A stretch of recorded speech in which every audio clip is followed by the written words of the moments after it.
Our universe is full of incredible wonders. We've only just started to scratch the surface of what space has to offer, and although scientists and researchers are trying to unravel these discoveries, sometimes it leaves us asking more questions. In recent years, teams of scientists have started to look into things such as the multiverse, different dimensions, how time works, quantum entanglement, and also consciousness. Interestingly, Max Laughlin, who's been labelled as one of the smartest kids in the world, has been vocal about these topics, and has made several videos going into detail about how our world works, and how humans can live in a world where things like energy is free. In fact, he, along with his parents, have come forward in detail that at the young age of 13 he invented a free energy device, saying that this could be used across the entire world to help shape the way that humans live. After this, he started to look into different topics, such as space, the universe around us, and also parallel universes. One of his theories was that CERN destroyed our universe, and now we live in another universe that was parallel to ours, with him saying that this is why things like the Mandela Effect exist, because we remember things from that previous universe, but life in this one is slightly different. There are many theories and ideas that years ago you would have been mocked for believing in. However, now scientists are taking things like parallel universes much more seriously. In fact, just recently, Elon Musk, along with a bunch of researchers, suggested that we live in a simulation. Scientific American even confirmed these reports by saying the following on their website. So there you have it. The simplest explanation for the existence of consciousness is that it's an experience that's being created by our bodies but not by us. We are qualia generating machines. Like characters in a video game, we exist to create integrated audio-visual outputs. Also, as with characters in certain video games, our product is most likely for the benefit of someone experiencing our lives through us. End quote. Max Laughlin said the following about his theories. There's an infinite amount of parallel universes in our multiverse, and there's an infinite number of these realities. In each reality, we're catapulted into an infinite number of alternate universes. We had an original timeline, but as soon as it started, we were infinitely catapulted into an infinite number of parallel universes, and somewhere down the line here's our universe, and we're constantly shifting into an alternate universe as we speak. And this expression of infinite universes is our reality as we know it. So therefore, if there are other universes that are next to ours, and this relates to my theory of the Mandela Effect, and how the particle accelerator altered one electron, and therefore destroyed our universe and shifted us into the universe that was directly next to it, and therefore things are different in this universe. He was then asked his opinion on the Mandela Effect and what it is. He responded with the following. The Mandela Effect is real, and some people believe that Nelson Mandela passed away at a certain time when he didn't. This goes for many other things, like Star Wars and video games. One example is Mirror Mirror on the Wall, but when you look back to the original film, it's Magic Mirror on the Wall, and the reality is that some people are certain that it's not Magic Mirror. That's the Mandela Effect, and we're living in an alternate expansion of our universe.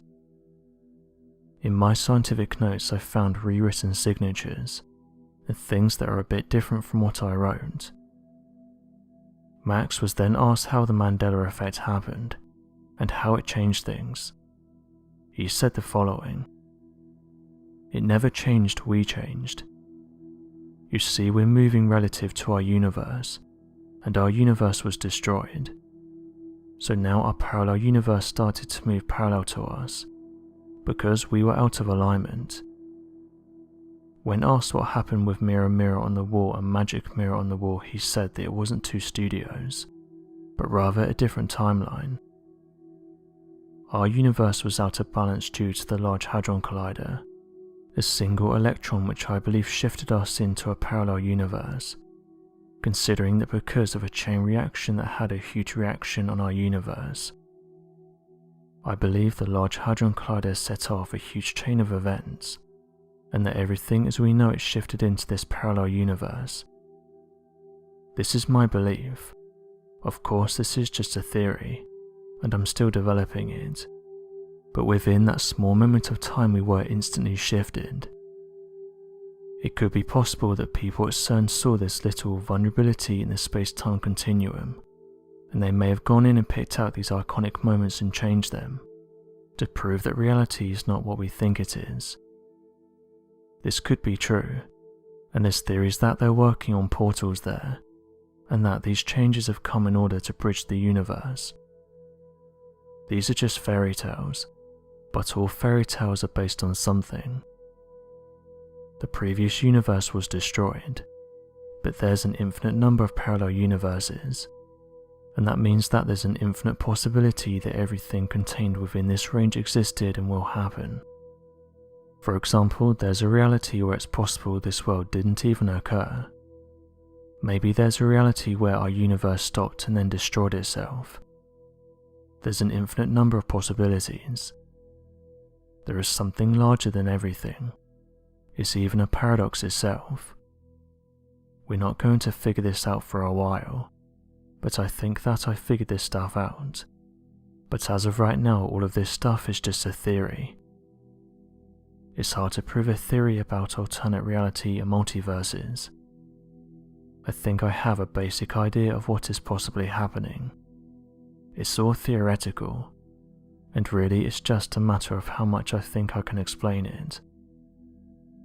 The further away a universe is, the more different it is because of each individual event. Now the distance and amount of universe between us and others is infinite. Somewhere between these lines of universes though we have a parallel universe, and in this parallel universe maybe it's completely different. Everything is completely different. Maybe our entire existence is nothing and never happened, but maybe time is running backwards, or maybe everything is slightly off, like universes are formed from nuclear reactions. In all of these universes the possibilities are endless." End quote. Interestingly, a group of physicists have suggested that the Large Hadron Collider is close to uncovering the existence of parallel universes. In a paper published in the Physics Letters, the team of physicists said the following: "Normally when people think of the multiverse, they think of the many worlds interpretation of quantum mechanics, where every possibility is actualized. This cannot be tested, and so it's a philosophy and not science. This is not what we mean by parallel universes. What we mean is real universes in extra dimensions. As gravity can flow out of our universe into the extra dimensions, such a model can be tested by the detection of a mini black holes at the Large Hadron Collider.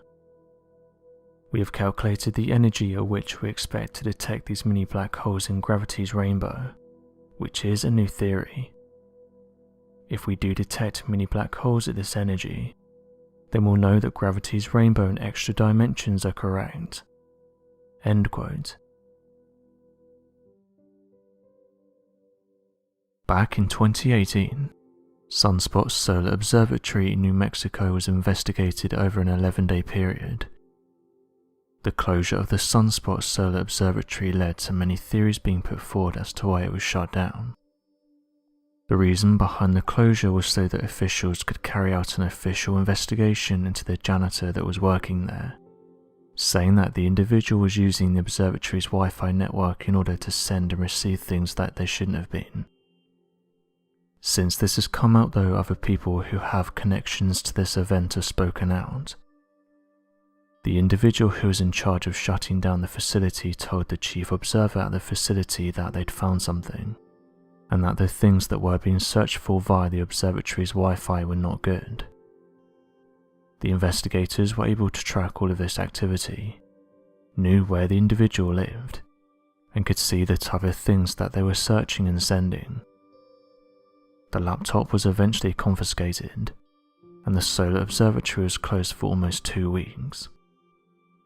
Since this happened though, people have spoken out about this, with some of those being a former NASA employee, and also someone whose dad was part of the raid. Other people online couldn't seem to connect the dots, and said that the events that played out were unnecessary. One person said the following: "Why would you need to close down an observatory for almost 2 weeks if you knew who the individual was, knew where they lived, and also had an activity log on what they were doing? Why not go to their house directly, or catch them as they were walking to their car? Why close the observatory down for almost a 2-week period? It feels like we aren't being told the full story." End quote. This individual said that their dad was part of the raid, saying the following: "My dad was part of the raid, and he told me that no one there knew what was going on. He told me that different people knew bits and pieces, but everyone was sworn to secrecy about what happened that day. My dad to this day hasn't told any of us the real reason why they were there, but did say that something is happening with the sun that's led to it being observed more closely." End quote. Interestingly, during this event something did happen with the sun.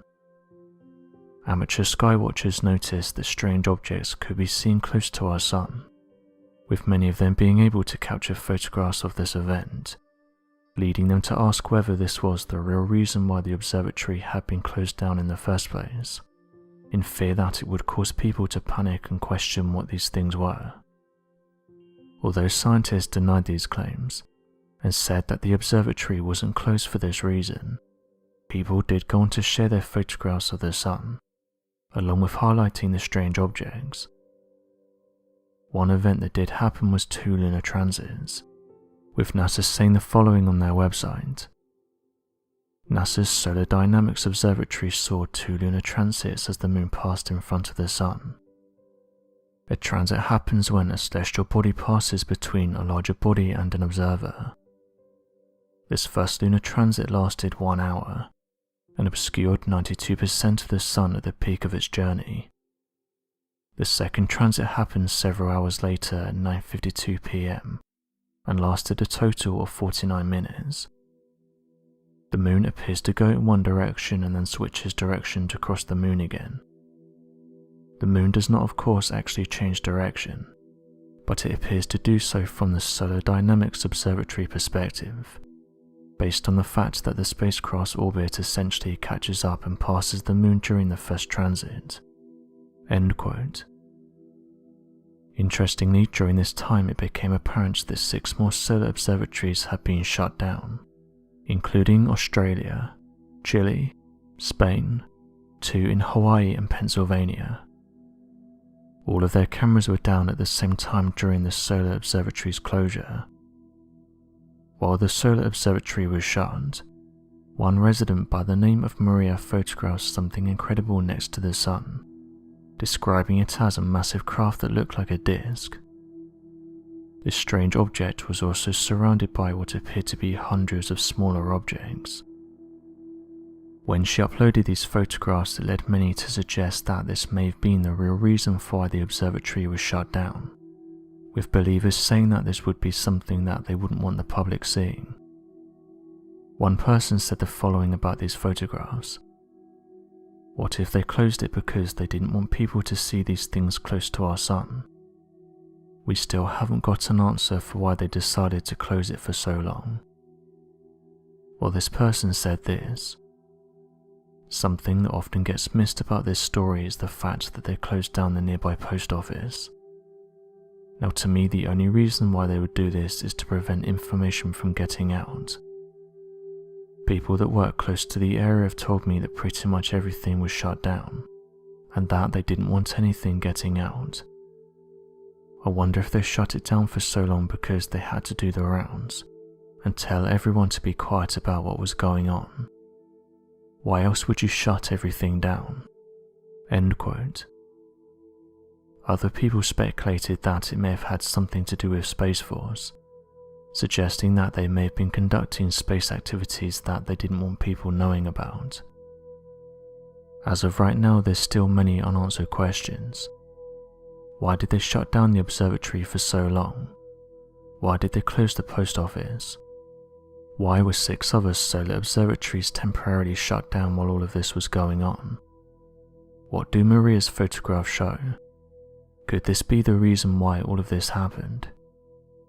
Maybe they thought they could have closed these observatories down without bringing too much attention to themselves. As of right now, there's still many unanswered questions, and in many people's opinion, the reason it was temporarily shut down remains a mystery.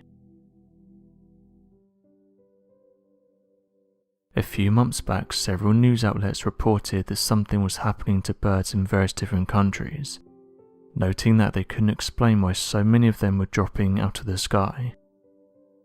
This led people to come forward on social media and detail their personal stories. Oddly enough, it's not just one species that's being affected. Researchers who have been studying these birds, and who have tried to get to the bottom of what's going on, have explained that thousands of birds in the eastern United States are falling out of the sky, with some of these events even being captured by onlookers. It's led some of the researchers to suggest that something big is happening right now, but after collecting the data and expecting these birds close up, scientists have said they're no closer to understanding why this is happening, and said they're worried because it's happening in various places across the world, including England, Wales, Ireland, Australia, Turkey, Egypt, and various other countries. As of right now, the scientists who are looking into this have ruled out some of the most common culprits, but said they can't seem to get to the bottom of what's causing these birds to fall from the sky. The mysterious event was first recorded in Virginia, Washington DC, and Maryland of May last year, but researchers have said that within the last few months reports are spreading all throughout the country. Wildlife rescue organisations have said they're having reports coming from all across the US, and that as of right now they're at an end, noting that although scientists are working hard to get to the bottom of this, they haven't found anything concrete yet. One person said the following on social media: "There's still many parts of the United States that this is happening, but no one's reporting on it. I live in the eastern United States, and so far I've lost over 200 birds. I've called in the right people and tried to get them antibiotics when they appear to be down, but this has made no difference, and even the vets said they couldn't explain what was causing them to pass away." End quote. Just before Christmas 2021, officials in Spain reported that hundreds of birds were observed falling from the sky, calling it a bizarre phenomenon, and saying that they were working with officials in order to investigate why this happened. Locals in Ferrol, northwestern Spain said that one by one they could be seen falling out of the sky, with local media describing the event in detail and saying that people were running for their cars, as the birds were falling from the sky and hitting people. The event happened at 9 AM, and although police said that no one was injured during the event, they said that it was worrying. Mappy Rodriguez, president of the local resident association, said the following: "They came out of the trees in the emergency area of the hospital, flew a few meters and plummeted into the pavement. The birds have been collected and we're now waiting to find out what happened. We are told it won't be easy." End quote. Scientists in the area though have said that there's nothing nearby that would affect these birds, saying that the only thing close to the area is that of a hospital and some shops. Chelsea Jones, a spokesperson for the Animal Welfare League in Arlington, Virginia, said the following: "In May we started to realise that something unusual was going on. We have received 300 birds so far, but that's just counting the deceased birds. The real total is much higher." End quote. Several of the birds from her organisation have been sent to the Virginia Department of Wildlife Resources in order to carry out further investigations. It's now been reported that they're working with the US Geological Survey, with them saying that they have top researchers who are looking into what's caused these birds to fall from the sky. However, as of right now, no one knows what's caused this. They said the following: "To date, all of the findings have either been inconsistent or inconclusive." End quote. It does seem though as if these cases have increased in the past year. Various reports have emerged from countries such as England, Wales, the Netherlands and now Italy, and these are only the ones we know about. Many eyewitnesses have said that they've seen something similar, but that the majority of the time it doesn't get reported by the news. As of right now, it's clear that something is affecting these birds, with some pointing out that these cases could be linked to each other. Perhaps our planet is changing, or perhaps it's us that's causing these events. Back in the middle of September, reports were made that another mass die-off was happening in the southwestern area of the United States, and that it has some scientists worried and confused as to why this is. Researchers said that the birds were not acting themselves, for example not flying away when cars were driving towards them, and just in general being down, something that's not really seen in this area. It wasn't long before eyewitnesses came forward and said that the wildlife wasn't acting normal, and some birds were just falling from the sky. When local researchers saw the numbers, they only then had an idea of how bad it was getting, saying that already hundreds of thousands of birds are showing this strange behaviour, and that the number could go into the millions. Residents in Wales have detailed seeing birds acting strange, noting that native species seem to be on the decrease, with one person saying the following: "In Ainsley, this was being reported a while back, and this happened a few weeks after that initial event, but no one reported on it. I discovered a few of these birds in my garden. What's strange though was that during the night, I could hear loud noises. They sounded like loud booms, and I did say to my partner that this will most likely disturb the local wildlife. However, the next morning there were 7 of these birds in my garden. I talked to my neighbours about the booms, but they said they didn't hear them, and my partner said the booms may have been the military. I'm not saying the two events are linked, but I found it strange how these loud booms happened. Then I found these birds in my garden the following morning." End quote. Mexico is a country that has a rich history. Archaeologists working here have discovered incredible artifacts, helping to give us a glimpse into what life would have been like thousands of years ago. Each year researchers discover underground chambers and caves. Sometimes these are empty, but some of them are filled with artifacts and treasures. One example of this is that archaeologists recently uncovered a secret passageway to the underworld, and this was at the Pyramid of the Moon in Teotihuacan. The city of Teotihuacan is the subject of much curiosity, especially now that an underground tunnel was uncovered by archaeologists. This was underneath the mystical Pyramid of the Moon. It's believed that the tunnel symbolizes the Aztec passage to the underworld. In 300 BCE, the people of Mesoamerica built the great city as they expanded their settlements. At its prime, more than 125,000 people lived in Teotihuacan. At the time, it was the 6th largest city in the entire ancient world. Robert Cowgill, an archaeologist at the University of Arizona, has stated that it was the largest city anywhere in the Western Hemisphere before the 1400s. It had thousands of residential compounds, and scores of pyramid temples comparable to the largest pyramids of Egypt. It is unknown who built the city in its entirety. Teotihuacan is older than the Aztec people by an estimated millennium. There is evidence that a variety of cultures resided in the city throughout the centuries, including the Mayans who influenced much of the architecture. It's incredible to think that in this day and age there's underground networks that are just waiting to be discovered. Recently, an interesting video was shared online. the details that a group of archaeologists were excavating in an unknown region in Mexico when they stumbled across a massive underground network full of ancient artifacts and strange symbols. The photographs show the researchers climbing into the cave system and making their way through until they reach an opening. Once here, they discover rows of large pillars, with some saying that it reminded them of monoliths. The group found a room inside this underground tunnel, and inside are various artifacts, one of which stands out to the researchers as it appears to be in the shape of a small humanoid, possessing large eyes and a large head. Due to the strange appearance, the group goes in for a closer look, zooming in on some of the details that can be seen on the statue. It then ends after the group finds various other artifacts. Users were split.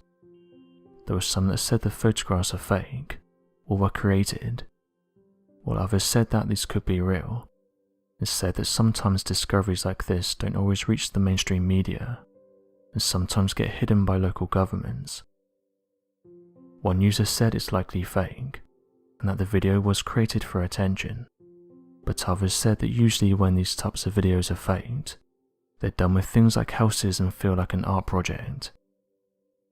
Many said, how does one go about faking an entire cave system with rings, symbols and strange looking monoliths? One user said the following: "I'm not sure how someone will be able to pull something off like this. I'm not saying that it's genuine, but to be fair, Mexico is full of these underground cave systems. Who's to say that this isn't one of them? Every year we're finding mysterious things close to old archaeological sites. This could be another underground tunnel. As of right now, we only have these photographs to go by, as no one has been able to get an update as to what happened after these artifacts were discovered." Another interesting discovery that was kept hidden was made in Ecuador, and has become known as the Lost City of Giants. Local legends once told of huge prehistoric cities built by giants, hidden in the remote jungles of South America. This was a time when the world was supposedly part inhabited by these giants, who in turn created huge monuments evidencing their existence. Modern-day explorers heard of these stories, and looking to find facts behind the fiction, turned to local tribes who knew these jungles. It turned out these tribes knew exactly what the explorers were talking about, and led them to what is now a holy site, and a place of worship to the most powerful spirits of this lost city of giants. Fighting their way through dense undergrowth and thick trees in a remote part of Ecuador, the researchers were taken to a jungle clearing. There before them was a set of megalithic structures, massive prehistoric monuments built out of enormous stones. The largest was an 80-meter by 80-meter wide pyramid, which was made out of boulders that couldn't have been less than 2 tons each. All the stones were perfectly aligned, with sharp edges and a slope built at a 60-degree angle, with the look of a paved wall. These looked to be sculpted by human hands. To add further to this speculation, whilst lichen had over time grown across these monuments, the researchers discovered that beneath these slow-growing plants, the stones were held together by a thick layer of impenetrable substance, akin to concrete, and similar to materials used in the era of construction of the Mesoamerican pyramids. And it wasn't just these giant pyramidal structures discovered in this city of giants that were of most significance to the researchers. Further impressive discoveries were the things that possibly helped build these monuments in the first place. Oversized manufactured tools, which were found lying nearby and clearly centuries old. These were hammer-shaped objects, with solid stone hammerheads whose wooden handles had deteriorated, but with the addition of the handle, it would have been impossible for the local people of the time to have used these objects in any practical way, let alone build such a precise structure to stand the test of time. For these archaeologists that found this lost city of giants, these clearly unnatural formations are the most material evidence that shows that in the past, giants, so to say, did inhabit the earth, leaving huge cities and megalithic structures in their wake. Debate still rages on, however, following this discovery. researchers looked to the Ecuadorian Ministry of Culture to help with their findings and prompt further research. Instead, the government saw this pyramid-shaped structure as a natural formation, ignoring all the other evidence. The team that helped bring this discovery to light, however, believe that there are many indications that point to the truth. The colossal boulders, the intricate construction, and oversized tools are all clear signs that this was not a natural formation, but a clear sign that in the distant past, humans of giant sizes walked the earth, especially in the lost city of giants. This man posted an interesting video to social media showing a large object piercing the clouds. After the video was submitted, it was shared to several groups who tried to get to the bottom of what it was. The man said that he was looking out of the window of the plane that he was on and spotted something strange in the distance. He said that he quickly got out his camera and started recording, noting that whatever the object was, it could clearly be seen from quite far away, and that it appeared to have 4 large arms that pierced the cloud line. People then started to speculate what it was, with some suggesting that it may have been a nearby mountain.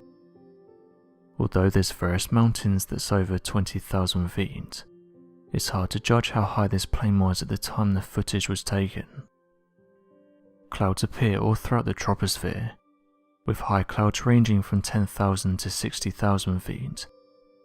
However, the individual gave away their location at the time the footage was taken, and when they saw this object they were flying from Bogota to Medellin, with them saying that they only know one mountain in this area, and this wasn't it. They also said that the plane was flying at high altitude during the sighting, and that there wasn't anything else around during the encounter, noting that if you look towards the bottom of the footage there's no mountain areas or places of high elevation. One person said the following: "You can tell this plane is flying at high altitude, and I'm going to trust what the person who's recording it is saying, as I've never flown above this area before. It does look strange though. To me it looks like a giant object with 4 arms that's just sitting in the clouds. I've never seen anything like this before." End quote. Not everyone was convinced though, and said that the person who took the footage may have got their bearings wrong, and that they were flying through a mountain that was peering through the cloud line, and the reason it looks strange is because the clouds are surrounding certain parts of the mountain, giving off the illusion that it has 4 large arms when it doesn't. However, once again people went back to saying that there's no evidence of any mountains or mountain areas when you look at the bottom of the recordings, saying that you'd see some type of indication of something if it was truly a mountain. One user said the following: "I've been riding on planes my whole life now, and I've never seen anything like this. I'm not sure what to make of it. When mountains go through the clouds you normally see quite a few of them, not just one small section, and you don't see them that look like this." End quote. As of right now, no more information has been released about the photographs. Interestingly, this isn't the first time that someone on a plane has seen something that they couldn't explain. While flying over the skies of Alabama in a commercial passenger aircraft, pilots Clarence S. Charles and John B. Whitted witnessed what they described as a blinding light fly past their plane before suddenly disappearing in the distance. The official report regarding the incident described that approximately 2:45 in the morning, on the 24th of July back in 1948, Charles first noticed a dull red glow above and ahead of the aircraft. He then pointed towards the strange light, and remarked to Whitted that the light was most likely a new jet aircraft devised by the military. As they watched the craft for around 10 to 15 seconds, the mysterious object flew past the plane at a tremendous high speed, before it began to pull up, as a massive burst of flames were ejected from the rear, allowing the craft to zoom up through the clouds. The 2 pilots described the object as appearing to be a wingless aircraft, more than 100 feet in length that was cigar-shaped in design, with 2 rows of windows along its side that glowed brighter than a magnesium flare. Although the official explanation for the sighting would be dismissed as nothing more than a bolide meteor, which refers to a bright burning meteor that will usually explode in the atmosphere before hitting the ground, classified documents would confirm the testimonies of the 2 pilots. Shortly after the Charles Whitted encounter, various other pilots would encounter strange objects while flying at high altitude, detailing that these crafts did not match typical aircrafts, and that they were able to travel at tremendous speeds, much faster than anything that the military had. Sadly, many of these encounters were brushed aside, with the pilots being demoted over coming forward with such encounters, and which in turn led to many pilots and military personnel not wanting to come forward with their encounters, in fear of being ridiculed or demoted. This means that there's hundreds, potentially thousands of stories that have never reached the light of day, purely because these professionals would have been worried about the outcome if they had come forward. In 2007, 2 experienced airline pilots on separate flights reported seeing the same mysterious object hovering off the coast of Alderney. Captain Ray Bauer was flying a plane of 5 passengers from Southampton to Alderney when he noticed a bright light in the distance. At first he assumed the light was from a reflection of the sun, but when the light remained completely stationary he began to grow cautious. Taking out a pair of binoculars to observe the light in more detail, he saw it was cigar-shaped, with a green area and pointed ends. Bauer would later state in his 9 years of flying that he'd never seen anything like this. Even more strangely, behind this light Bauer saw a second identical light. Conscious of the safety of his passengers, Bauer continued with the flight. After landing, Bauer asked the passengers if any of them had seen anything unusual, and a number of them reported spotting the same stationary and luminous light in the distance. Some were so convinced by what they'd seen they agreed to submit a report to go public with their sighting. When Bauer relayed what he'd seen to air traffic control, he was told a similar report had come in from Blue Island pilot Captain Patterson. Patterson's flight had been further away from the lights than Bauer's, but he too had reported a yellow and beige light. The sightings did not end there though. BBC Radio Guernsey reported that a couple had been on a walk that afternoon, and once they returned to their hotel they inquired about the 2 bright yellow lights in the distance, saying they were above Alderney. Even more concrete evidence came in when it was shown that Jersey Airport's primary radar had registered the presence of 2 objects in the area. Boyer and Patterson were both convinced that they'd seen mysterious flying aircrafts. Skeptics have argued against them and instead proposed that the 2 lights were either a military aircraft, a sundog or earthlights. Firstly, for some the description of the 2 lights could have been military aircrafts in the local airspace, but the presence of such aircrafts would be extremely dangerous and illegal, and notably the Ministry of Defence and French military both issued statements and said that they had no part to play in any potential military exercises. Secondly, astronomers have put forward the theory that the 2 lights were caused by sundog effects. Sundogs usually appear close to the sun and tend to be coloured.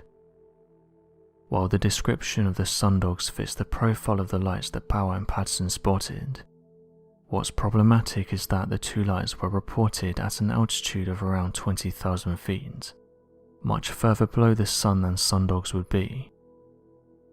The third and final theory put forward was that the lights were the result of earthlights, sunlight reflected from the Earth's surface. Earthlights appear as luminous and coloured objects, but once again, while they fit the profile of the Bauer and Patterson lights, their location does not. Earthlights don't occur over water, and the lights Bauer and Patterson reported manifested themselves above the ocean. The ancient civilization of Egypt has always been shrouded in mystery. From its religious practices to its long-forgotten language, Egyptian culture has more than enough buried secrets to keep both archaeologists and Egyptologists busy in the pursuit of the truth for many generations to come. Definitely one of the most puzzling mysteries on the planet, the Great Pyramids of Giza have been classified as one of the 7 wonders of our world. The sheer size, precision and manpower required to build such a colossal structure is nearly impossible, even in the modern era, which makes it all the more mysterious that an ancient culture such as one of the first civilizations ever to arise had the engineering capacity and means to create the massive pyramids of Giza. For a reference to the size of the pyramids, on average each block of the colossal structure weighs roughly 2.5 metric tons, with over 2.3 million blocks making up the entirety of the structure.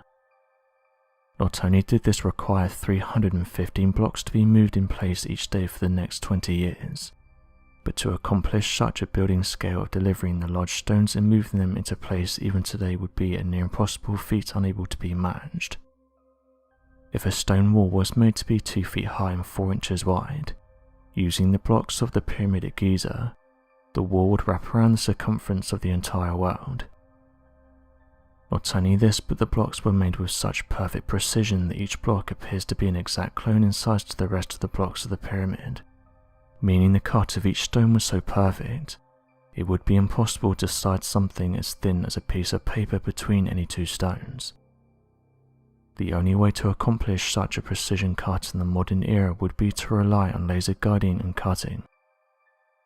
Modern travellers have highlighted these lines between the rocks, and as mentioned in some of the cases you can't even fit a piece of paper between them, which in turn has only led to more theories being put forward for how the ancient Egyptians were able to achieve what they did. This large-scale effort has never been replicated. However, we have done things in the modern day that's led to people picking up on how impressive these structures are. For example, just recently an interesting video surfaced online which showed 3 large diggers attempting to move a stone block, but the 3 of them couldn't even move the block in the slightest, with some of the diggers even being lifted up due to the weight of the block. Enthusiasts online speculated about the weight of the rock, with some guessing that it weighs in the region of 2 to 6 tons, while the high estimates put the rock at 8 to 15 tons. Regardless though, this is nothing compared to some of the larger blocks that can be found in the pyramids, which weigh between 25 to 80 tons. Regardless of where this construction effort took place, people have shared the same views, questioning how an ancient civilization was able to achieve what they did, especially when in this day and age we're struggling to move these stones with modern machinery. The fact that these 3 machines couldn't even move this block in the slightest shows how impressive this feat is.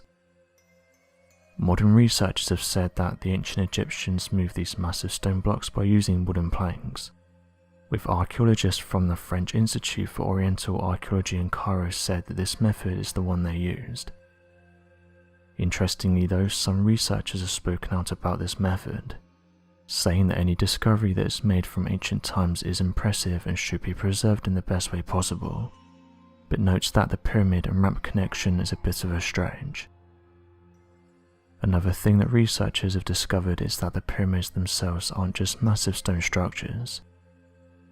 As new discoveries and 3D mapping of the pyramid continues, even more mysterious natures of their structures were found, with archaeologists and Egyptologists saying that they found high traces of chemical compounds throughout the shafts of the pyramids, and that they had the ability to generate a massive amount of hydrogen by utilizing commonly found base chemicals in the region.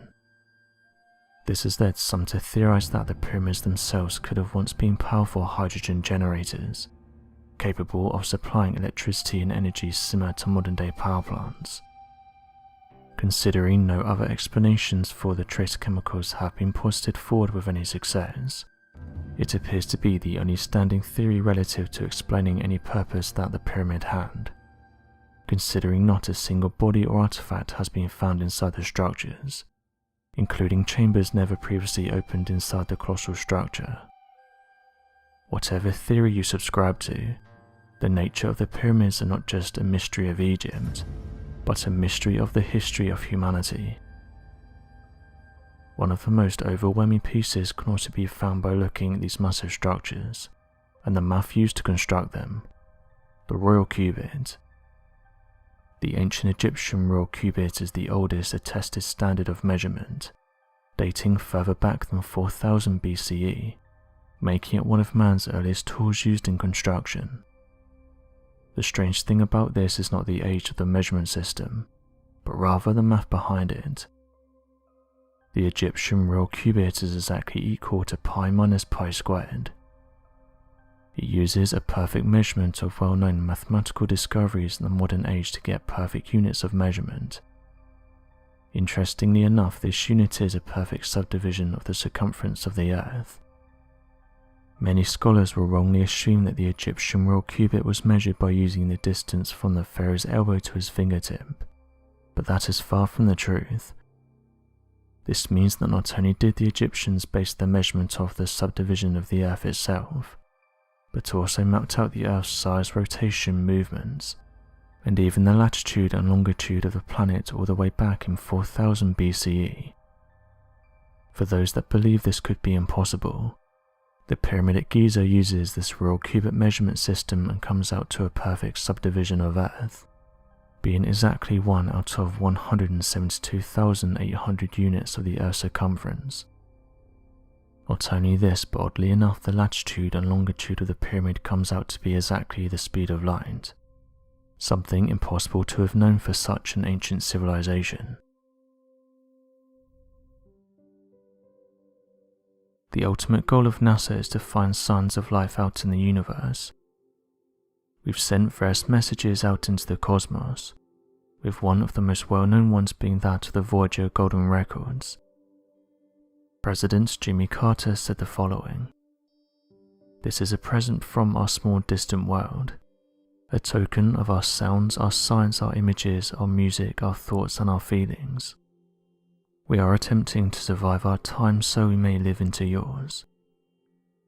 NASA continued with the following on their website: "A golden phonograph record was attached to each of the Voyager spacecraft. One of the purposes was to send a message to extraterrestrials, who might find the spacecraft as the spacecraft journeyed through interstellar space. In addition to pictures and music and sounds from Earth, greetings in 55 languages were included. NASA asked Dr. Carl Sagan of Cornell University to assemble a greeting, and gave him the freedom to choose the format and what would be included." End quote. There's some articles going around social media at the moment saying that a NASA satellite has received an SOS message from a distant galaxy. Although the space agency has said this isn't true, they've admitted that we have received some strange signals from the cosmos, some of which haven't been that far from us. Although NASA and other space agencies have said that we've never made contact with an advanced species, there's some who've been a little more open-minded. Scientists, for example, have admitted that fast radio bursts are somewhat of a mystery, saying that an FRB is a radio pulse of a length that only lasts for a few milliseconds, but as of right now the astrophysical process is not yet understood. Something somewhere out in the deep vastness of space is some strange, anomalous, mysterious object that continues to throw out extremely large blasts of radio waves out from around it in all directions, travelling at the speed of light. Fast radio bursts, referred to as FRBs, have always been a mystery for astronomers and scientists in the field trying to understand the strange nature of the cosmos, but this new finding might help to shed light onto what might be causing these strange signals. When astronomers turned their attention to the possible source of these fast radio bursts, they discovered an area with an extremely strong magnetic field, ultimately suggesting that these FRBs come from an unexplainable object that exists in a very intense galactic environment, containing an extremely strong magnetic source. Scientists are still trying to understand what could be causing this extreme magnetic source, and not many theories have arisen since its discovery back in January of 2018. The lead researcher on the matter, Emily Petrov, working out of the Netherlands Institute for Radio Astronomy, claimed that researchers are directly probing the local environment of a source in a distant galaxy, said to be responsible for this matter more than 3.8 billion light-years away. Recently, scientists have come forward and announced that a mysterious radio signal has caught their attention. This is because the signal has made itself known for the 5th year in a row. What's so mysterious about these signals is that usually we're not able to track them, but the team behind this study have managed to track this signal to a spiral galaxy. This galaxy in question is said to be 495 to 505 million light-years from our planet, and that it's most likely linked to the mysterious fast radio bursts that have confused researchers for years. One of the astronomers who was working on the case said the following about the signal's discovery. This object's location is radically different from not only that of the previously located repeating fast radio bursts, but also all previously studied fast radio bursts. This blurs the difference between repeating and non-repeating fast radio bursts. It may be that FRBs are produced in a large zoo of locations across the universe, and just require some specific conditions to be visible. This has caused some people to put forward the idea that these signals are being sent out by other civilizations. Although this sounds like an out there theory, this is very possible, with scientists even coming forward and saying that it can't be ruled out. One of these that's confused scientists is that of FRB 121102. This fast radio burst did not seem to match the FRBs of previously pulsar data collection, leading many to believe that the strange anomaly was actually that of an extraterrestrial civilization. This FRB is known as FRB 121102, and despite being more than 3 billion light-years away, has consistently sent out more than 15 steady FRBs towards our planet. Currently, the SETI project is working to detect the next radio burst to try and decipher if it has an alien meaning, as previous data shows that it's far too consistent and repetitive to be a standard pulsar. Interestingly, most of these signals have only been a one-off, but this one keeps trying to make itself known, and researchers are aware that it could be trying to get our attention. One of these signals was tracked by the Chime experiment in Canada. Researchers here have managed to pick up on 8 new fast radio bursts. A worldwide team discovered 4 more fast radio bursts, and was able to track them to a spiral galaxy called SDSSJ 015800.28 plus 654530. Incredibly, one of these fast radio bursts was over 3 billion light-years away. To put that into perspective, our galaxy is 100,000 light-years in diameter. National parks are home to incredible views. These areas are important as they help to preserve and protect wildlife, along with rocks, plants and trees. They are a haven for wildlife, and are enjoyed by millions of people every year. Hikers appreciate national parks as they are free from development, and have been largely unaltered, allowing visitors to enjoy cleaner air and natural ecosystems. Not everyone has a normal trip though. There's some who end up encountering things that they didn't expect, leading them to question the true nature of national parks, and whether they're hiding something not quite human. A post was submitted to Reddit in which someone detailed their encounter with something strange. They said the following: "I've worked and lived in North Carolina for 30 years now, and this is the first time that I've experienced anything strange. I often travel around the various national parks that can be found throughout North Carolina, and on this one occasion I saw what I can only describe was a large 7-foot-tall creature. My encounter happened while I was exploring the Appalachian National Scenic Trail, a long 2,000+ mile area full of woods. While here I kept hearing loud knocking sounds coming from around me. Thinking it was perhaps a species of wildlife, I decided to head in the direction of the sound, but as I did the noises got fainter and fainter, so I thought that whatever was causing it most likely moved on. As it was getting dark, I remember that I was in a small clearing, and suddenly everything around me went silent. It was really bizarre and a little worrying as I was alone. I'm 63 and didn't want to get caught out by anything, and so decided that now would be a good time to head back. As I was walking back through the small opening though, I could see something between 4 trees. I'd say the trees were around 15 meters away, quite far but enough that I could pick up on details. It looked like something was peering through the gaps in the 4 trees, and then darting behind them. As I peered through again though, I got a much better look at what it was, and the only way I can describe it is that it looked like a giant human, covered in dark brown fur and possessing a low vocal range. Shortly after this, I turned and made my way back as quickly as possible, looking behind my shoulder to make sure that this thing wasn't chasing me.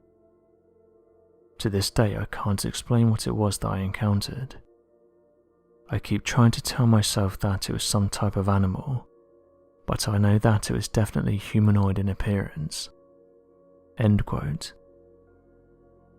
Oddly enough, many humanoid creatures are often encountered by people in national parks, leading amateur researchers to suggest that they may live within these regions, and this is why they're not often encountered by humans. Interestingly, encounters with these creatures isn't anything new. One interesting account comes from 1800.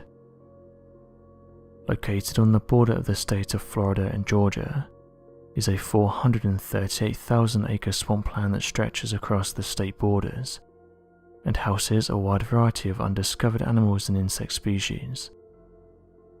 This peat-filled wetland, referred to as the Oki Funoki Swamp, has been at the center of several encounters with the skunk-ape creature, and is often believed to be the last unexplored refuge of the creatures in the modern day.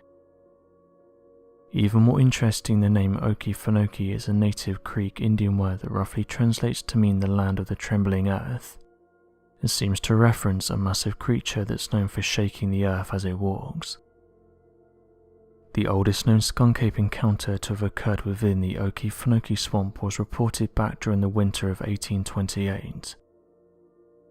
According to the report made by 2 eyewitnesses, both of them were amateur hunters looking to explore the surrounding area. The 2 men came across what they referred to as a giant. Originally, their expedition began as a short hunting party, but rather than turn back at the height of their excitement, the 2-men trip continued for another several weeks, as they travelled deeper into the swamp, recording brief encounters with bears, panthers, alligators, and overgrown snakes. Roughly 3 weeks into their hunting trip, the men claimed to have heard the sound of loud screaming. However, the screams sounded much deeper and louder than a man could naturally produce. As they gazed around the woods surrounding their camp to investigate the source of the noise, the men then heard what they described as the sound of heavy stomping, as if a large creature was running around the woods. Unsure whether or not the creature was a large wild animal or a distressed man, the 2 hunters decided to light a fire and stay within the proximity of their makeshift camp until daylight, as the day was soon ending and darkness was fast approaching. Despite the roaring fire to keep the nearby woods illuminated, the men complained that they were unable to sleep due to the strange sounds, but said that no creature could be seen within the area. By next morning, the men investigated the nearby woods and wetlands, hoping to find any evidence of a creature having prowled their camp the night prior. After a few hours of looking, the men claimed that they came across several barefoot human-looking footprints that would have been impossible for any person to have made, mostly due to the fact that the footprints were spaced roughly 6 feet apart and were an estimated 18 inches in length. Worried that the creature might return, the hunters fled the swamp and returned to town. The story of the encounter with the unknown swamp giant does not end there though. Once the 2 hunters returned to the closest town, they told the nearby townsmen of what they'd encountered, and warned that a monster may soon attack the town. Fearful of the beast, the town gathered together a hunting party of 9 men to hunt down the beast and kill it before it could attack anyone. Gathered together, the men went into the swamp and travelled as far down as the southernmost part, now located in the state of Florida. After several days of searching the area, the men located sets of footprints far too large for any normal man to have created, and used the footprints as a trail guiding them directly to the giant. As the men began following the footprints, they noticed that they were often spaced increasingly further apart, sometimes disappearing completely and then reappearing elsewhere in the swamps, as if the creature climbed and then jumped between trees for travelling. Before long, the trail was completely lost, and the 9 men decided to make camp for the night and begin their search again at daybreak. Unfortunately for the band of men, during the night the creature would invade the camp and attack the hunters in a fit of rage. According to the 9 witnesses, a massive humanoid creature covered in hair all over its body suddenly ran through camp, toppling over several tents and then began tearing through the equipment. Fearing for their lives, the men grabbed their guns and fired at the creature, causing the giant to retaliate and taking out 5 members of the group. The remaining 4 members continued firing at the creature, sending several rounds of the bullets through its chest, before the creature fell down in a low grumble and passed away shortly after. After closer examination of the giant's body, the men estimated the humanoid creature to have been slightly over 13 feet, and appeared to look exactly like a man with the exception of its tremendous size and full body covering of hair. While observing the body, however, the men continued to hear the sounds of screaming in the surrounding woods, similar to what the 2 hunters had experienced on their journeys several days prior. Believing that the screaming could be coming from a dozen more of the giant creatures, the men packed up their equipment and began moving out of the swamp during the night, unable to wait until morning out of fear that another attack would take place. Once the 4 men returned to the nearest town, they told the townspeople what happened to the 5 other men who were attacked, and they estimated that a dozen more of the giant creatures were still out there. Fearing that an attack would eventually reach the town, the men began travelling throughout the area and warning people of an impending attack from giants. On the 1st of January 1829, a local reporter that wrote for the Georgia newspaper Statesman would interview the men and retell their story for local publishing. By February of that year, less than 30 days after the original publication, reprintings of the story spread to the neighbouring communities and would see a February issue published in the Connecticut newspaper The Sentinel, warning travelling parties to stay clear of the Oki Funoki Swamp. After a few decades, the sensationalism of the story eventually died down and became nothing more than a local legend. To this day, travellers are still warned of the Oki Funoki Swamp giants and told to be careful when going through the region.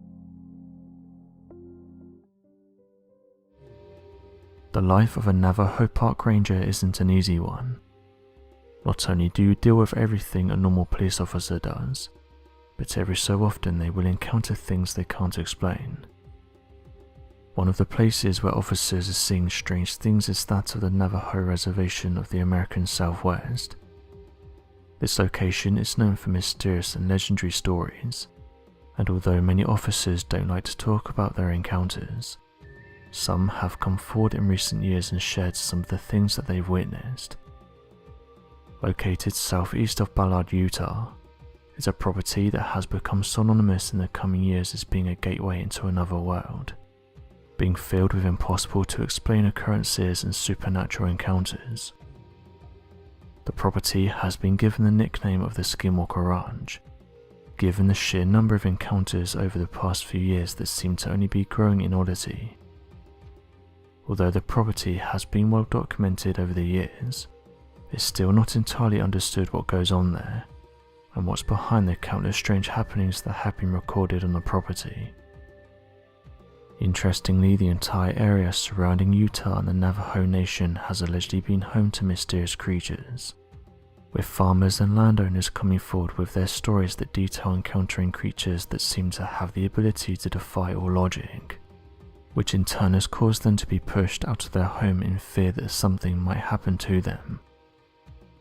One of the issues though is when police report these types of encounters, they can be mocked and looked down on.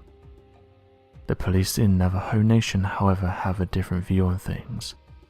They take these sightings and encounters seriously, and will try to look into and understand each report, noting that eyewitnesses are certain that they're seeing something, and saying that legends in this region are deep-rooted and should be taken seriously.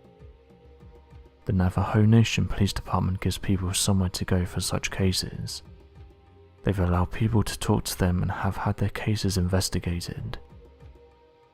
One Navajo ranger detailed reports of strange dog-like creatures that have the ability to run at extremely fast speeds while on all fours, going on to say that they closely match the appearance of a humanoid dog. All across North America are reports of the creature known as the Dogman, a strange werewolf-like creature that seems to possess supernatural strength and terrifying abilities.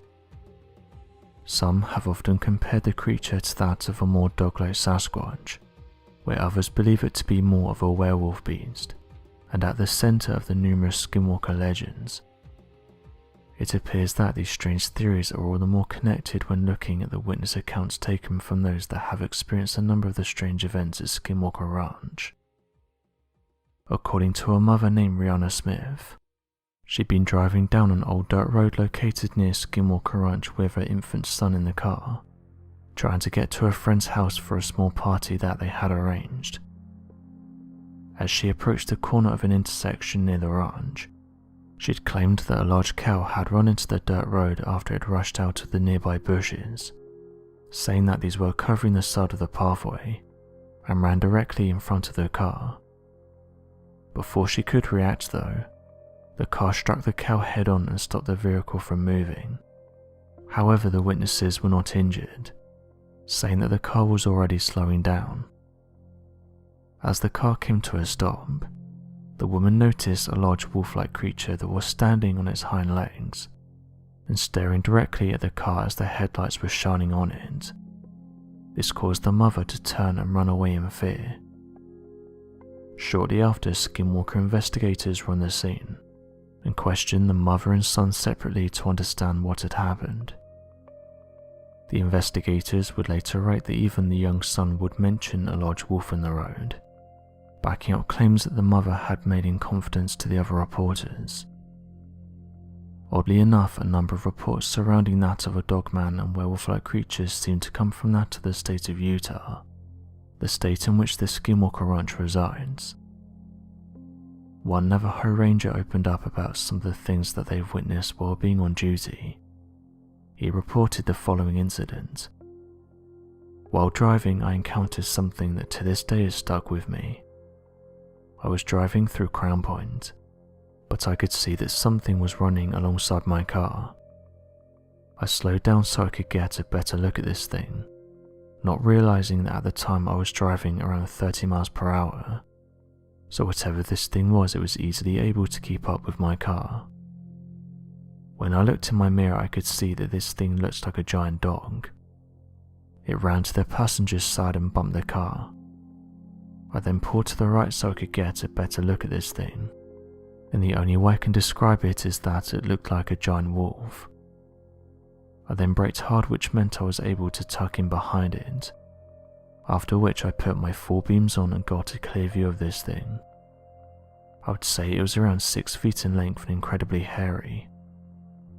The creature only stayed within the full beams for a matter of seconds before it ran off. I have no idea what this thing was, and if I had to be honest, I'd say that it looked like a mix between a man and a wolf." End quote. Many theories have been put forward for why this area is such a hotspot, but as of right now there's not anything that's been set in stone. Why so many past owners of ranches in the area have experienced mysterious creatures is not known, but one thing that many are certain about is that this area is a hotspot. Their job is now to work out why this is, and why so many mysterious creatures have been observed on the Navajo Nation. On the 19th of October 2017, we were visited by something that scientists couldn't initially explain. It was called a Muammura, and astronomers first noticed this object travelling through our solar system. The object in question had come from another solar system, and people quickly started to speculate what this object was. Avi Loeb, who is the chair of Harvard's Department of Astronomy, claims that he thinks he's found proof of extraterrestrials, and this comes in the form of a Muammura.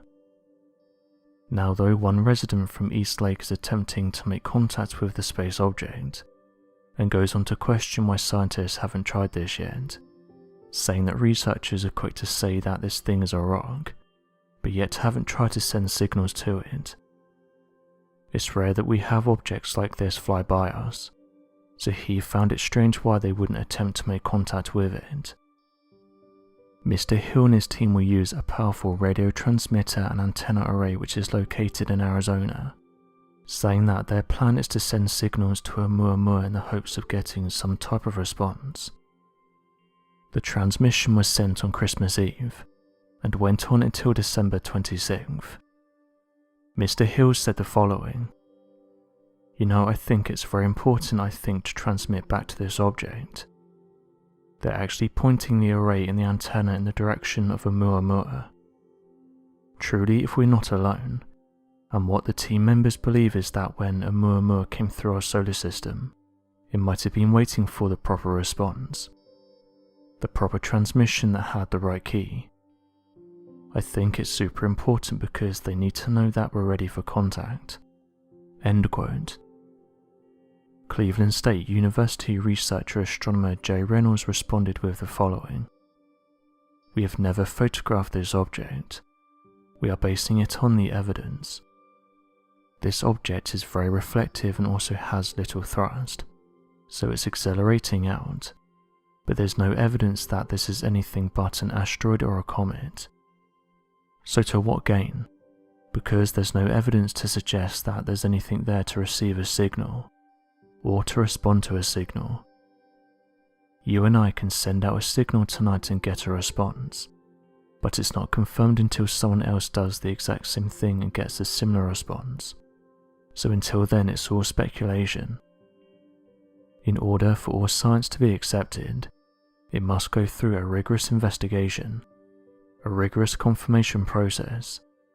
But it's people like me that say they may be wasting their time, when in fact they might not be.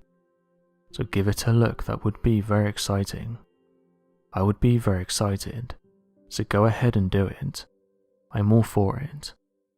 End quote. This response was criticised by people online though, saying that is this really the right attitude to have when it comes to life outside of our planet? Telling people that they can do these tests but it won't mean anything until it's peer reviewed. Mr. Hill is working alongside Richard C. Hoagland, who is known for his commentary during the Apollo launches. He said the following: "Just like we're trying to get a Muammura's attention, if we can get the scientific establishment's attention, then we will have succeeded." End quote. Interestingly, Avi Loeb said something similar when he suggested that the mysterious space object Muammura may be an extraterrestrial probe. He detailed that the object in question is incredibly thin, and had an extra push that made him question its origins. He said the following during an interview: "I said maybe it belongs to another civilization. I just put it in a scientific paper and didn't think much of it. We didn't have any press release. Then it went viral and the public got extremely interested, and the thing that really surprised me is my colleagues were pushing back. They were very upset that this possibility was even mentioned. We had a seminar lecture about this object at Harvard, and a colleague of mine after the lecture said that this object is really weird. I wish it never existed. Now to me, I was really appalled by this. How can you say something like this? You should be happy whatever nature gives you. You learn something new. If it doesn't look right, it actually teaches us how it's a learning experience. We learn that we have to revisit and rethink about the way we view reality. That's a good thing, that's not a bad thing. You shouldn't always be in your comfort zone, and I think that the future is going to be the same as the past, so I actually see it as a blessing." End quote. Muammura showed a really strong non-gravitational acceleration. This tells the researchers that its motion indicated that gravity was not the only thing dictating its path. Many people have put forward their theories, one of which is that this object is extraterrestrial in nature. The fact that it moves like nothing researchers have seen before could indicate that it's under intelligent control. Mr. Siraj, who was the director of interstellar object studies at Harvard's Galileo project, said the following: "The nitrogen conclusion has received a lot of attention.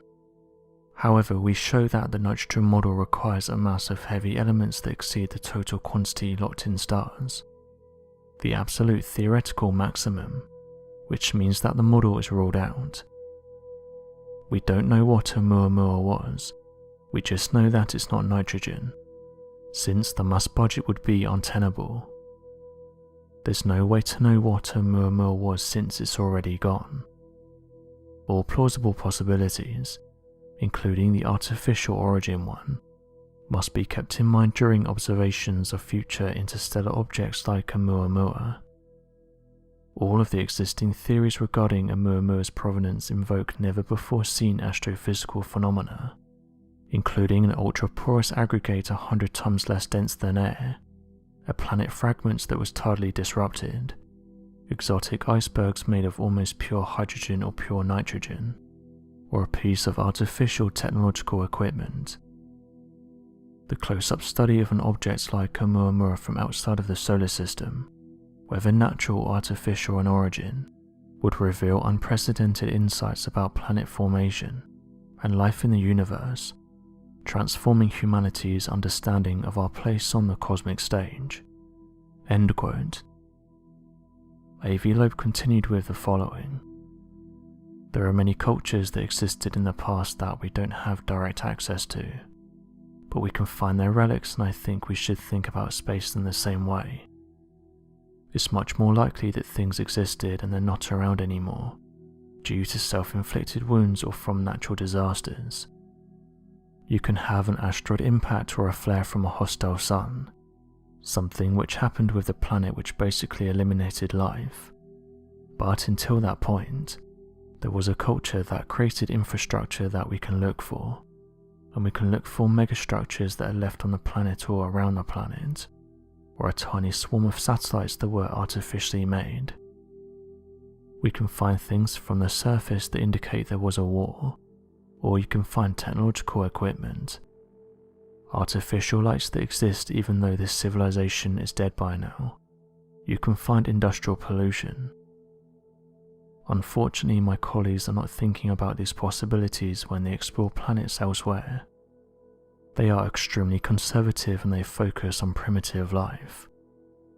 I don't see why we should put binders on our telescopes. We should be open-minded to the possibility that we're not alone." End quote. The ocean is one of the most mysterious places. Various parts of it remain unexplored. The US Navy has recently come forward and announced that their equipment has picked up something mysterious moving at fast speeds under the ocean.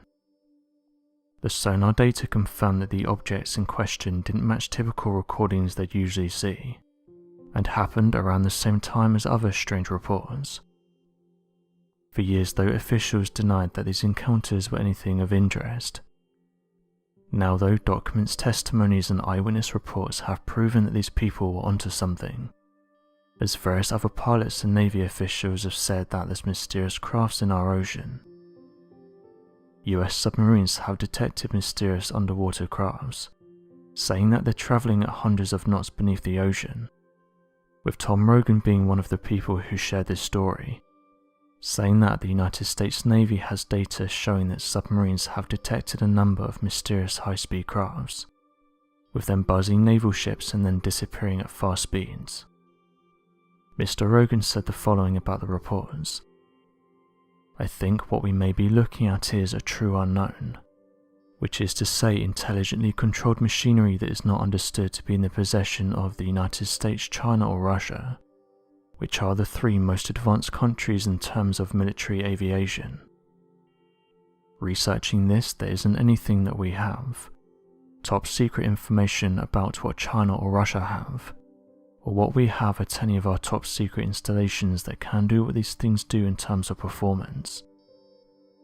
In the coming months and years, an area we will learn more about is the interaction between US Navy submarines, nuclear ballistic submarines and attack submarines, picking up sonar contact of things moving at hundreds of knots under the ocean. So there's a sort of undersea dimension to this that the Navy has sort of pushed aside. This is in the wake as pilots talk more about their experiences. One of the things we're going to find is that over a period of decades, a lot of the data, a lot of the measurements of these things has been put off as a technical aberration, or essentially a data malfunction, because they didn't want to really admit that something very serious and special was going on. End quote. Researchers have said that the US Navy is well aware of what these objects are, and that at the moment they aren't releasing too much information about these things, with some amateur researchers saying that in the past Navy officials have detailed what they're picking up on, and have said that these mysterious crafts have been seen entering and exiting the ocean, have a form of propulsion that's unlike anything we have, are able to go under the ocean without making a splash, and can easily outmaneuver things like jets. Astronomer Mark D'Antonio was taken for a ride on an attack submarine, and during this the sub encountered an unknown fast-moving object on sonar. He said the following: "As a thank you for doing some work for them, the Navy asked me if I wanted to go for a ride in a submarine, so I said yes. Once we got under, I was sitting in the sonar station and the sonar operator was sitting right next to me. Submarines are loud. People think they're very quiet, and it's true they are on the outside, because the sound doesn't get out, but inside you hear fans and various other noises. It's a constant din on a sub. I was sitting there zoning out a little because I was seasick, and all of a sudden the sonar kid shouts fast mover, and I'm jolted awake, thinking what's happening, is it a torpedo?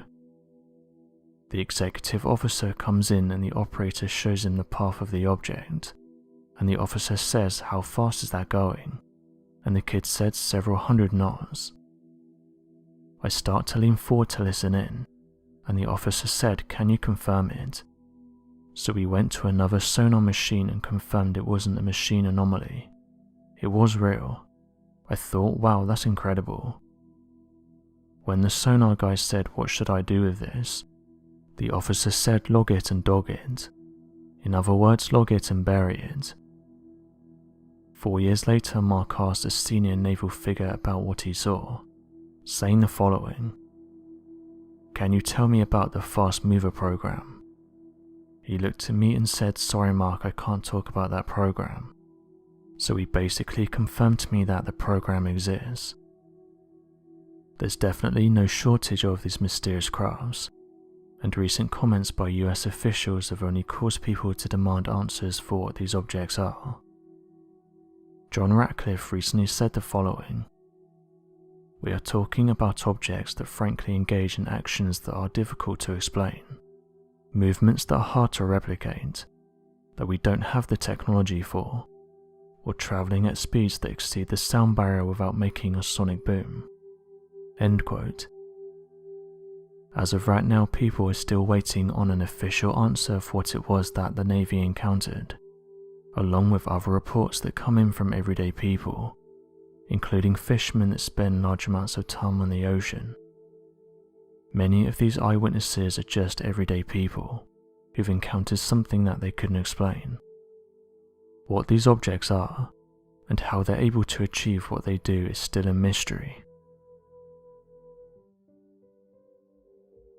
few things are more unsettling than missing people. According to the National Missing and Unidentified Persons Database, more than 600,000 persons of all ages go missing every year. They vanish into thin air, leaving few or no pebbles behind for the authorities to piece together. In a world that is so interconnected, it can be hard to wrap your head around the fact that some people can completely blip out of the scene at any given moment. The irony in Linda Ortega's case was clear to everyone when news of her disappearance reached major media organizations. In September of 2012, Linda had gone for a walk with her brother in her local woods in the Ozarks, a mountain range just north of Arkansas, with this afternoon activity in the aid of learning survival techniques. Her brother Eddie was an expert in this area, but his sister Linda not so much, so there was a lot of concern when Linda became separated from her brother. Walking through the forest, the pair entered a part of it that Eddie suddenly found unfamiliar, despite dozens of excursions there. With Linda beside him, he looked up through the trees and hoping to find some degree of positioning from the mountains around them. When he looked beside him again, Linda was gone. A search party was sent into the forest to find her, but with winter temperatures beginning to set in, and having left with barely any supplies at all, hope was fading fast for the inexperienced 53-year-old lost alone in the forest. She was to re-emerge almost a week later, dazed and confused, but saying how glad she was that the forest had released her. This disorientation did not go unnoticed, and Chief Deputy of the local region, Dwayne Pierce, said that when she came out of the forest she wasn't quite normal. Linda had managed to use some of the tips that her brother had told her before they got separated, surviving on berries, but sleeping on the cold frozen ground as she wandered through the maze of towering trees. But she maintained that she was not alone through this ordeal. Dark figures in the forest appeared at dusk, silhouettes that moved through the trees, but no matter how much she screamed, they couldn't hear her, they just constantly watched. Needless to say, she was relieved to step out the forest alive. It's not often that someone goes missing in areas like this and lives to tell the tale. Oftentimes people who vanish in areas like this are never found, leaving loved ones with questions. Oddly enough, seeing mysterious figures isn't out of the ordinary. Known as the Missing 411, there appears to be a substantial number of missing person cases relating to the disappearances of individuals from national parks. In fact, many of these missing 411 cases are believed to not be investigated too deeply, as some form of supernatural or paranormal cover-up takes place in these undisturbed locations. 39-year-old Dr. James McGrogan visited the ski resort of the small town of Vail, located at the base of the Vail Mountain within the White River National Forest, for a weekend getaway vacation trip with 3 of his other friends. It was on Friday the 14th of March that Dr. James McGrogan would go missing for a time span of around 2 weeks, before his body was recovered on the 3rd of April by a group of young skiers. According to Dr. James McGrogan's friends, the group went hiking up the Vail Mountain, taking the 9-mile hike to the Eastman Hut at around 8:30 in the morning. After a couple of hours at around 10 in the morning, the group took a short break at the side of the trail to catch their breath and relax. It was at this point that Dr. James McGrogan told his friends that he would hike up alone, and would meet them all at the Eastman Hut when they were finished relaxing. Several hours later, when the group made it to the Eastman Hut, they noticed that Dr. James McGrogan was nowhere to be found, with a search and rescue team spending the next 2 weeks trying to find him, and claiming to have covered a more than 18 square mile area surrounding the location. The body of Dr. James McGrogan would eventually be found by a group of skiers nearly 4 miles away from the Vail Winter Trail, near the Booth Falls area. When experts got the body, they noticed that Dr. James McGrogan was not wearing his coat, gloves or boots. When searching through his materials, the team found that he had been fully equipped in the event of being lost, such as a working cell phone in his backpack in an area with working cellular reception, a large pack of food, water, an extra battery for his cell phone, basic medical supplies, an avalanche beacon, a working GPS and an extra set of warm clothing. When an autopsy was performed to uncover the cause of his passing, the details came back showing that Dr. James McGragan was suffering from multiple injuries, including severe head trauma while wearing his helmet, trauma to the left side of his chest, and a completely broken femur. The cause of his passing was immediately ruled as an accident, and no further investigation was taken to explain the strange injuries, the vast amount of distance covered, or the fact that Dr. James McGragan had failed to use any of his safety tools that could have easily helped him at any point during his journey. Unfortunately, many of the rescuers would go on to claim that there was nothing unusual with the finding of Dr. James McGragan, claiming that he had crossed over 4.5 miles in a straight line, crossing over mountains and ridges without any climbing gear, only to fall off another mountain and accrue the injuries in different places all over his body, without shoes and while still wearing his helmet. The complete disregard for uncovering the true nature of the passing of Dr. James McGragan has only fueled continued paranoia when it comes to the growing disappearances of national parks and the theories surrounding the missing 411.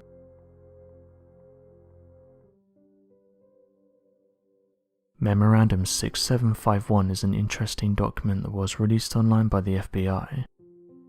It's hard to find, but the document was released along with thousands of others, but this one is a little different, as it goes into detail about mysterious beings, sophisticated technologies, and also portals.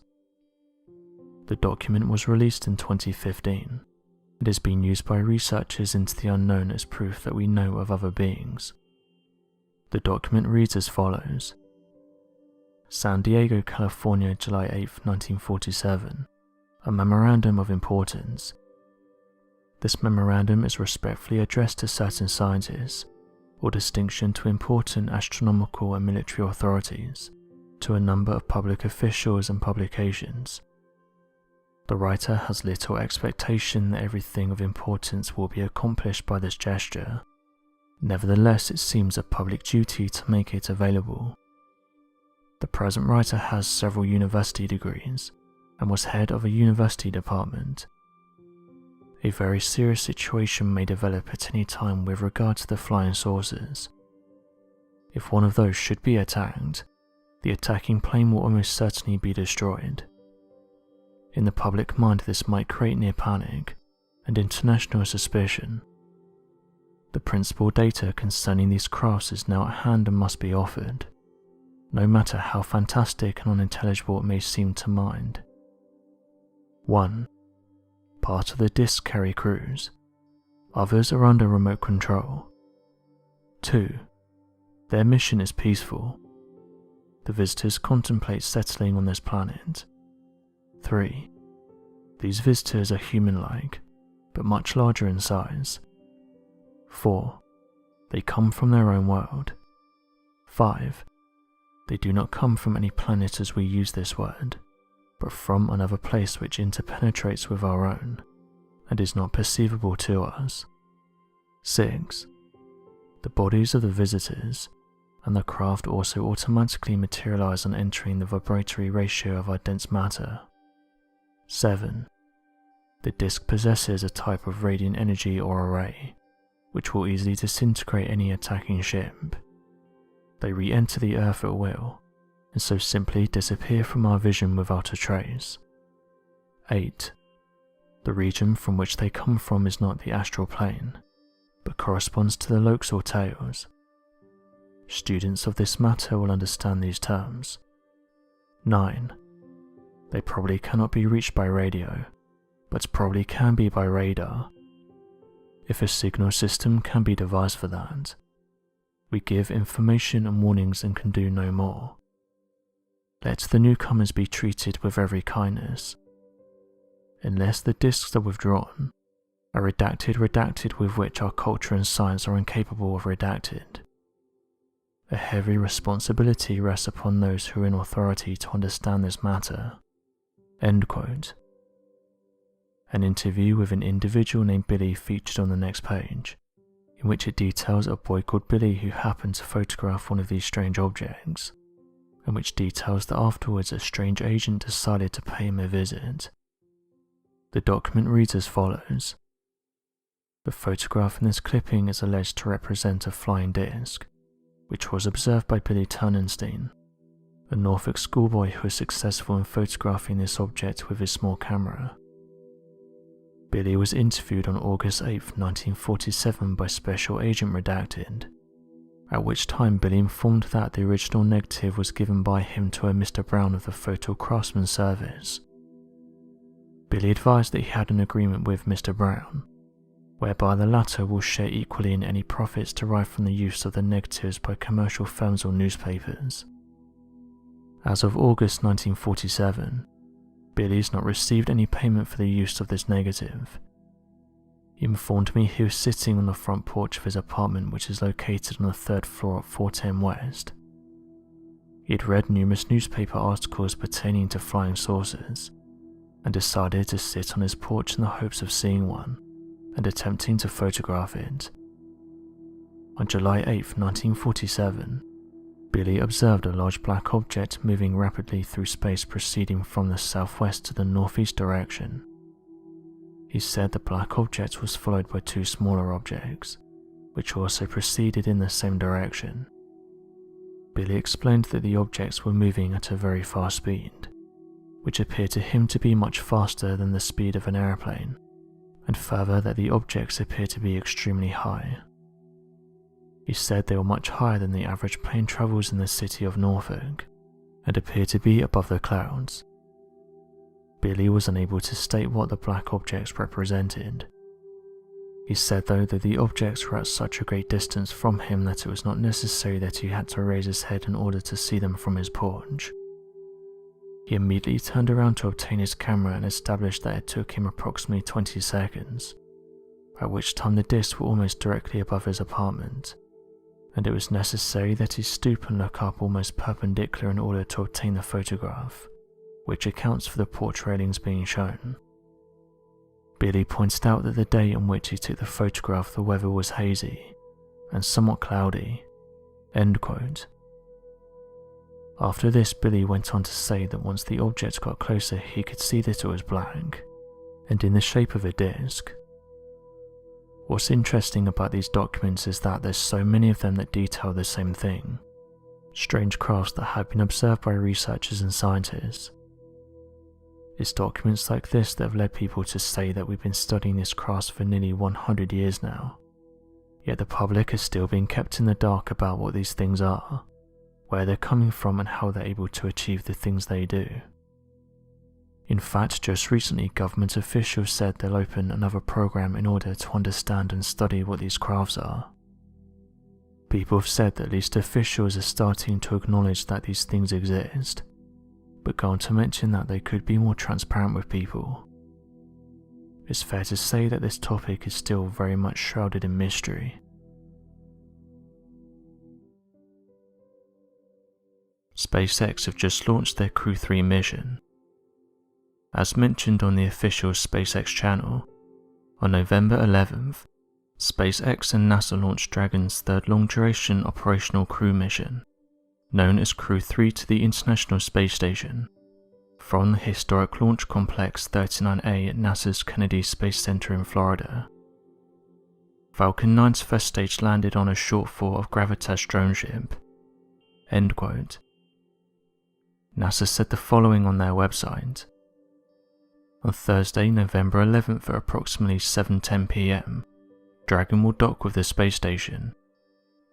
During Crew Dragon's flight, SpaceX will monitor a series of automatic spacecraft maneuvers from its Mission Control Center in Hawthorne, California, and NASA teams will monitor space station operations throughout the flight, from the Mission Control Center at the agency's Johnson Space Center in Houston. End quote. Elon said the following in regards to SpaceX's recent missions. You want to wake up in the morning and think the future is going to be great, and that's what being a spacefaring civilization is all about. It's about believing in the future, and thinking that the future will be better than the past, and I can't think of anything more exciting than going out there and being among the stars."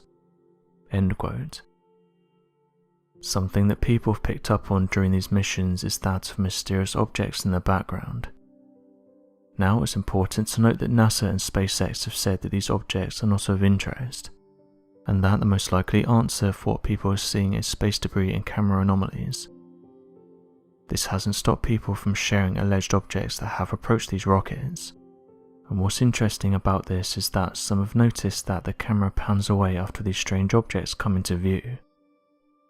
Now this isn't to say that this is something mysterious, but believers have often said that when one of these strange objects comes into view, SpaceX along with the International Space Station cameras will often pan to another shot. One person said that a cluster of strange lights could be seen in a few frames of the footage, leading them to share the photograph on social media groups that investigate strange sightings. Those who saw the images were split on what it was, with some agreeing that it does show something of interest, and is similar to strange triangle-shaped crafts that are often seen by people across the world, while others were not convinced and said that it's likely pareidolia, and people are interpreting space debris as something else. Others though were not so quick to dismiss these sightings, saying that for a long time now NASA have been capturing strange things on their live cameras, and notes that both SpaceX and NASA do the same thing when one of these objects comes into view, and that's that they switch cameras or turn them off completely. Those working at NASA have said that the reason this happens is because of bad signal, but as some have pointed out, is it really just a coincidence that this keeps happening when one of these strange objects shows up? Elon's been quite vocal about the fact that he's never seen any evidence to suggest that UFOs are genuine. He did say that it's likely that consciousness might exist in the vastness of space, but also said that if there were UFOs out there he would know about them, going on to say the following: "I have seen nothing to indicate that there are any alien civilizations whatsoever. I'd be the first to jump on that in a second, but I've seen no such evidence." End quote. The topic of mysterious flying crafts is an interesting one, and although some think of aliens when the subject comes up, it's important to note that UFO is simply an object that can't be identified at that moment in time. It's only been in recent years that the two have been linked together. Tom DeLonge is someone who's been vocal about mysterious crafts. He says that To the Stars Academy has recovered a mysterious piece of metamaterial that is believed to have come from a mysterious flying object. The piece of alloy metal shows signs of advanced engineering that's never been seen before on Earth, or at least hasn't been known by the public eye. The team compared the material to other metal materials that have already been discovered on secretive military bases, and could not find a single match, or any evidence that this particular material is in the possession of American intelligence. To the Stars Academy Steve Justice is working on verifying the authenticity of the material, which has proven to be a grueling process. The documentation and validity of the metal has to go through a chain of personnel before it can be considered truly authentic. However, Justice is confident that the materials could not have been faked, because the manufacturing that would have been necessary to create such a metal is far too advanced for us, and says that no earthly engineer could have achieved this. The piece of metamaterial itself looks like a sparkly grey mould of dirt. It certainly contradicts Hollywood's portrayal of extraterrestrial objects. Typically we aspire these things to be colourful, shiny and advanced, but some have said this goes to show that different planets might not work the way we think, and that their organic materials transcend the limits of ours on Earth. Tom DeLonge is undoubtedly excited about this discovery. He's been a long-time space enthusiast who wanted to research mysterious crafts and extraterrestrial life. Starting out, DeLonge worked alongside other space enthusiasts who didn't have science or aerospace credentials, but a passion for space nonetheless. It wasn't until he met high up officials that he could officially launch a legitimate investigative academy. From that point on, these scientists, intelligence officers and space girls created To the Stars Academy, which will only continue to thrive under the trustworthy hand of America's top analysis. This metamaterial discovery will pave the way for many other discoveries made by the To the Stars Academy. John Brennan is best known for being the director of the Central Intelligence Agency. In recent years, he's done a number of interviews that have caught people's attention. One that's been shared thousands of times on social media is this one, in which he was asked what does he think about advanced life forms, and does the United States know more than what the people do? He responded with the following: "When people talk about is there other life besides us in the United States, in the world or globe, life is defined in many different ways. And I think it's presumptuous and arrogant to believe that there's no other form of life anywhere else in the entire universe. What they might be is what I think comes down to a lot of different views. But some of the phenomena that we're seeing at the moment continues to be unexplained, and might in fact be some type of phenomenon that is the result of something that we don't yet understand, and that could involve some type of activity that some might say constitutes to a different form of life." End quote. This video immediately started to get shared around, and led to people sharing their opinion on what he meant by this. It's no secret that the Central Intelligence Agency has been investigating mysterious events, and in recent years they've also shared their experience with mysterious aircrafts, many of which they've said remain unsolved. It's due to these reports that many have taken an interest in this topic, with amateur researchers saying that companies like the Central Intelligence Agency and NASA are starting to open up about what they know. It was only recently that Bill Nelson, NASA's current chief administrator, said that they will be investigating mysterious aircrafts that are often seen in our skies, saying that Navy officials have approached them in detail some of the things that they've seen. One person said the following: "One of the most interesting things about this interview is to remember that the Central Intelligence Agency knows more than any of us, and the fact that he refused to look into the camera once while saying this is something that we shouldn't ignore. Being at such a high position in the Central Intelligence Agency means that he knows a lot of things that he's keeping close to his chest. Eye movement and body language is a big thing, and I don't think he wants people to analyze his eye movements. It's an interesting confession nonetheless, and it seems to be something that's very relevant at the moment. Hopefully we get more officials coming forward about this topic." End quote. The Central Intelligence Agency has one of the largest databases on these mysterious objects, going into detail about what Air Force pilots, radar specialists and ground investigators have encountered over the years. One of the strangest things that they picked up on was the fact that when we started to launch missiles and other large weapons, we started to get strange visitations of fast-moving objects, which they described as being able to outmaneuver their crafts, easily get into restricted airspace, having the ability to shut down their electronics, and could hover motionless above bases that were storing these missiles.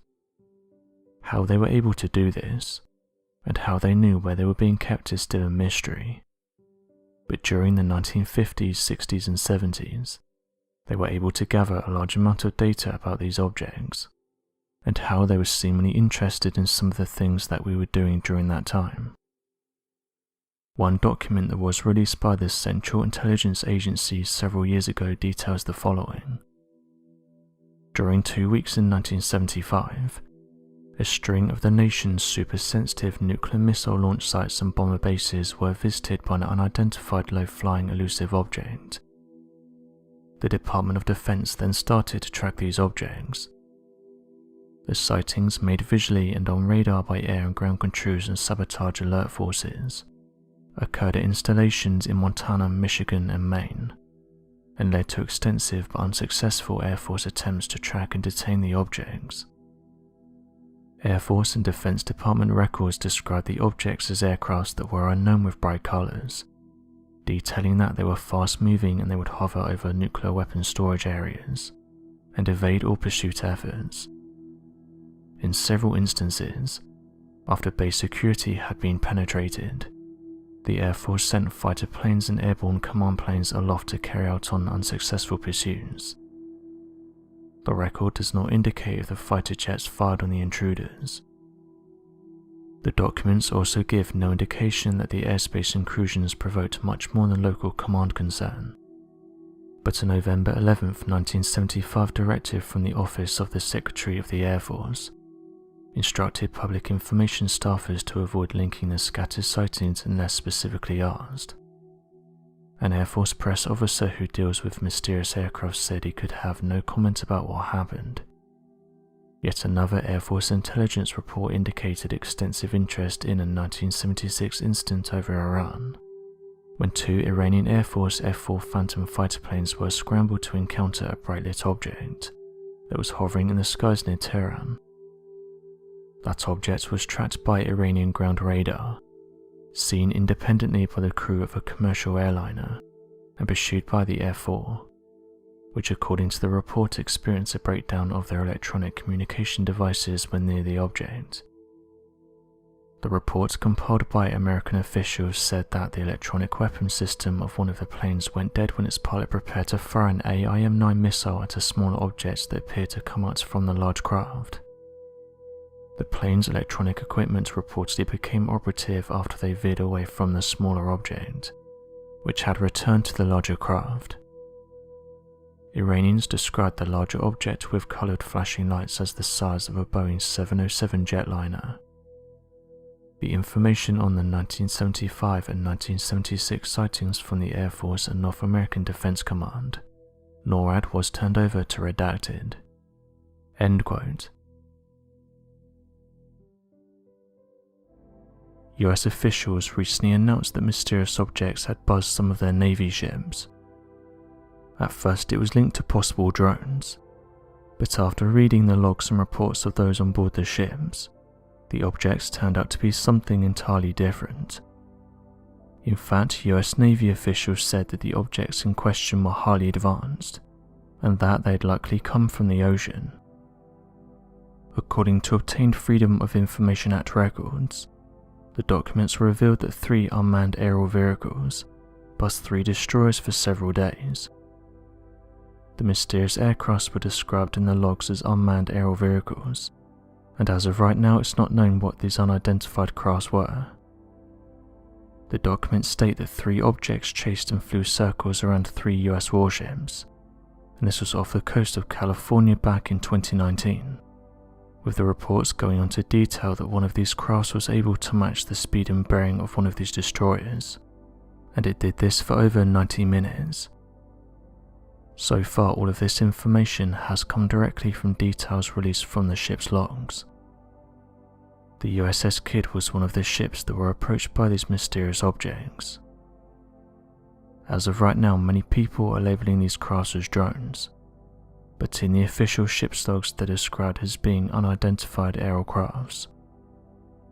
The logs go on to detail that as many as 6 of these crafts were observed flying around the ship, saying that these objects were seen performing brazen maneuvers. The log went on to detail the following. Kidd reported UAV.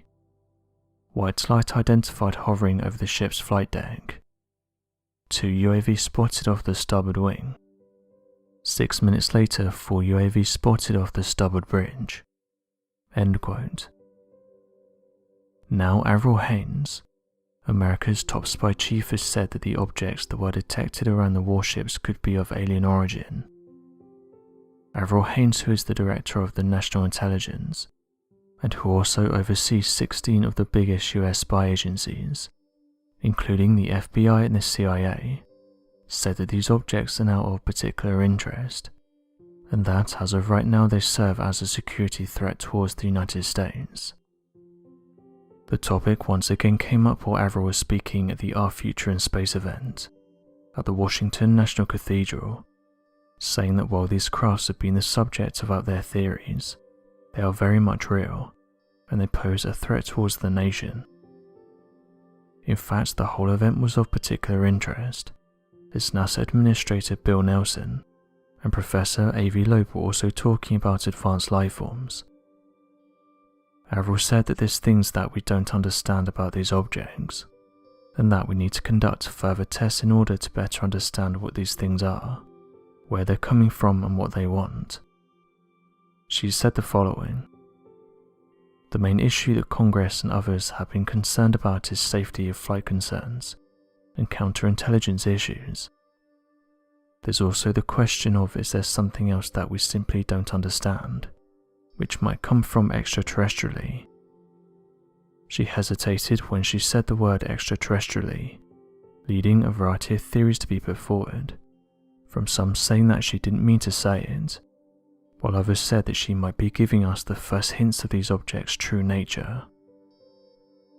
It's been revealed that US officials are looking to set up a permanent office so that they can investigate these objects properly. Avril continued with the following: "We're pretty sure that we're not going to get to characterize every single one of these UAP reports in the various categories that we identified, because frankly we weren't able to understand everything about it. A large portion of that is based on the fact that we don't have a consistent way of reporting this information. We need to integrate a lot of the data that we get. We need to get better at collecting information that's useful to us from different sensors, and we need to deepen our analysis in these areas, and that's something that doesn't surprise you in the way that we approach our intelligence work." Interestingly, she also said that she would get fired if she told everyone what the coolest thing is that the intelligence services are doing in space. She ended by saying the following: "The US is committed to protecting access to and exploring space for a variety of nations. We recognize how important this is to our collective human prosperity. Many users said this is a great step forward in regards to having open discussions about what these crafts are, noting that for years officials have been downplaying them, and that it's great that someone is finally opening up about what they are. This led to some sharing their opinion on the topic on social media. This person said the following: "What about if we got the narrative on this all wrong? Perhaps US officials have known about these crafts for some time now, but what if they don't know how they work or where they come from? What about if there's a lot of information missing that they just can't work out? How are you meant to tell a nation about something if you yourself don't know what it is or where it came from? It could be one of those situations where they're still trying to figure out the answers." End quote. As mentioned, some have said that US officials have known about these crafts for some time now, and that they've been seen by eyewitnesses around large bodies of water. Reports of these crafts go back years, with some even being detected by nuclear submarines that's been rigged with the most sensitive listening technology in the world. People who wish to remain anonymous have detailed their encounters with these crafts. In 2007, an eyewitness of the coast of Half Moon Bay in California claimed she had observed 3 objects while traveling on the cruise ship Dawn Princess, renamed in 2017 as Pacific Explorer. The witness said that the 3 objects came into view, all uniform with each other, evenly spaced in a line, parallel to the ship's hull and hovering just above the water's surface. The objects were nearly spherical and glowing in the sky, and appeared to stay in one place while the ship moved past them. They were hovering but didn't disturb the water just below them. Just as they went out of sight, the far left objects disappeared into the ocean. NASA and other space agencies have set their focus on Mars, with them saying that within 10 years humans could be living there. The bold plans have been made by SpaceX and NASA, with Elon Musk reporting that by the year 2026, he's highly confident that he will be able to land people on Mars. Some people though are skeptical about these plans, with some researchers saying that the company has failed to answer some lingering questions, including how they're going to deal with prolonged space travel, radiation and weightlessness. However, as of right now, SpaceX plans to carry on with their Mars mission, with Elon saying the following: "We don't want to be one of those single planet species. We want to be a multi-planet species." End quote. In recent years though, countless strange photographs have been captured on the Martian surface, either by NASA rovers or by flyovers. It's important to note that NASA and other space agencies have said that these discoveries are not of interest, and that the most likely answer for what people are seeing is things that naturally occur on the planet, like rocks, mountains and boulders. Although NASA has put forward this explanation, it hasn't stopped people from sharing their opinions. One of the most interesting photographs that does the rounds on social media is this one, and it allegedly shows 3 giant conical towers. Interestingly, the 3 large objects that appear to be protruding from the Martian surface were captured back in 1999, and since then amateur researchers have used it as proof that something is happening on Mars, and that NASA is aware of what these things are. Those that have seen these photographs have said that Mars is scattered with strange objects, but note that the large towers are some of the most interesting ones, further saying that whatever these things are, they're clearly big, that it even looked as though they had been placed in a line, with some comparing it to the pyramids in Giza that are aligned with the stars. The alleged towers can be found in a region known as Terra Meridiani, and coincidentally this is a region that has been explored by the rover, yet we've had no updated photographs from the rover itself, which is strange as these objects clearly protrude out the ground, and wouldn't be hard to see. The next issue is those who have looked into these objects revealed the enormous size of them, saying that when measured they came in at 4.8 kilometers or 2.9 miles in length. They say that such structures could not be created by nature and that there's nothing around them that looks similar. The next thing they did was use Google Maps to get a more detailed photograph, and this is when people thought these things must be artificial and not created by nature, saying that there's nothing around the area that you can compare these to, and that there's nothing else on Mars that looks like these things, further noting that they don't match any other mountains on the Martian surface. Another interesting thing to note is that researchers compare these images to older photographs that have been taken from the region, and although they said that you can still see the structures in old archives, they noted that it looked as though NASA had made the area fuzzy, so that it was harder to see the structures. Although this might sound like an unfair claim, this isn't the first time that NASA has been accused of covering up certain areas. In fact, the agency themselves have said they've done this in the past. One amateur researcher said the following about the image: "All this shows me is that we're looking at large towers of artificial origin. It's not like one of these things was found. We have 3 large towers in a row that are standing tall.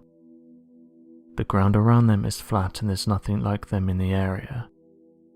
They are what they look like, large towers." End quote.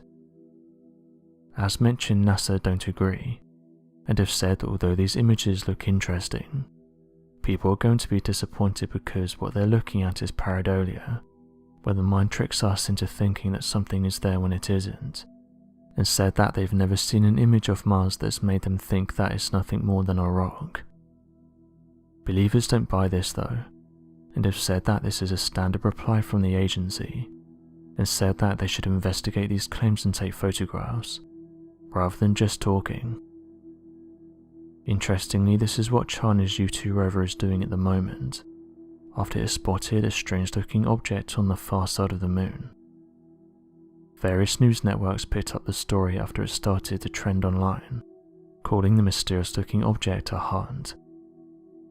On December 3rd, 2021, it photographed a strange-looking object in the distance, leaving many wondering what it was. The Chinese website Our Space was one of the first places to publish the photographs. Since its discovery, it has been given various different names, including the monolith and the cube, but as of right now no one is sure about what this thing is.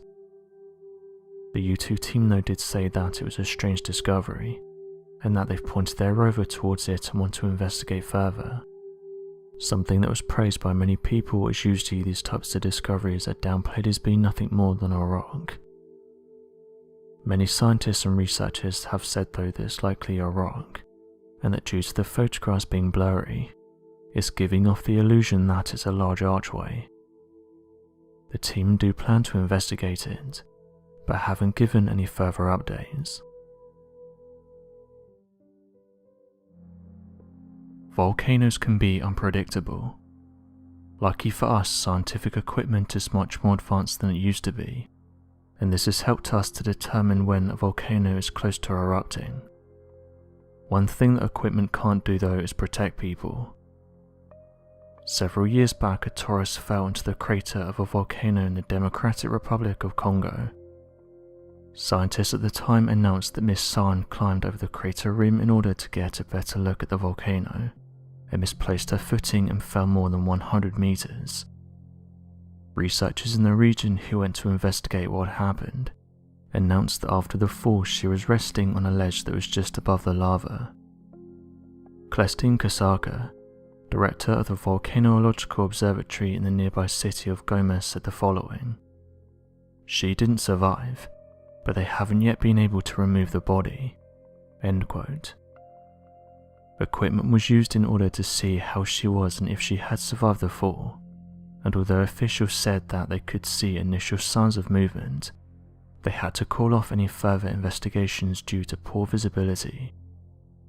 Due to her showing signs of life, a team went out there that comprised of 20 Indian peacekeepers from Congo's UN mission, along with volcanologist Jacques Deroux.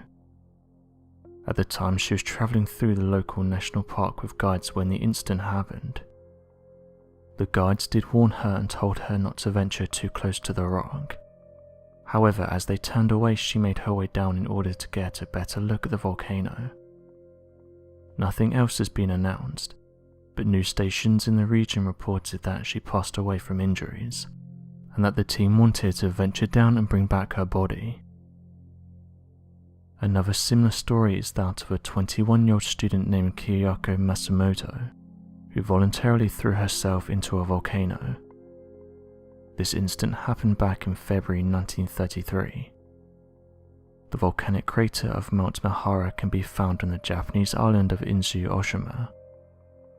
Miss Matsumoto was a student at the time, and attended Tokyo's Jisan College. At the time though, she had met another student, and soon started to develop feelings for her. She soon penned a letter which reads as follows: "Dearest, I am bewildered to distraction by the perplexities of maturing womanhood. I can stand the strain no longer. What shall I do? I should like to jump into a volcano." End quote.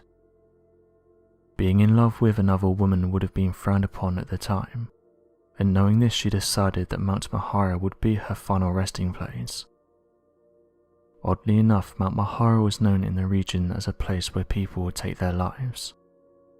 It's not known exactly why this is, but some have suggested that the reason for this was because it was so easy to reach, and once you reached the top there was an easy accessible observation post that allowed you to look inside the volcano.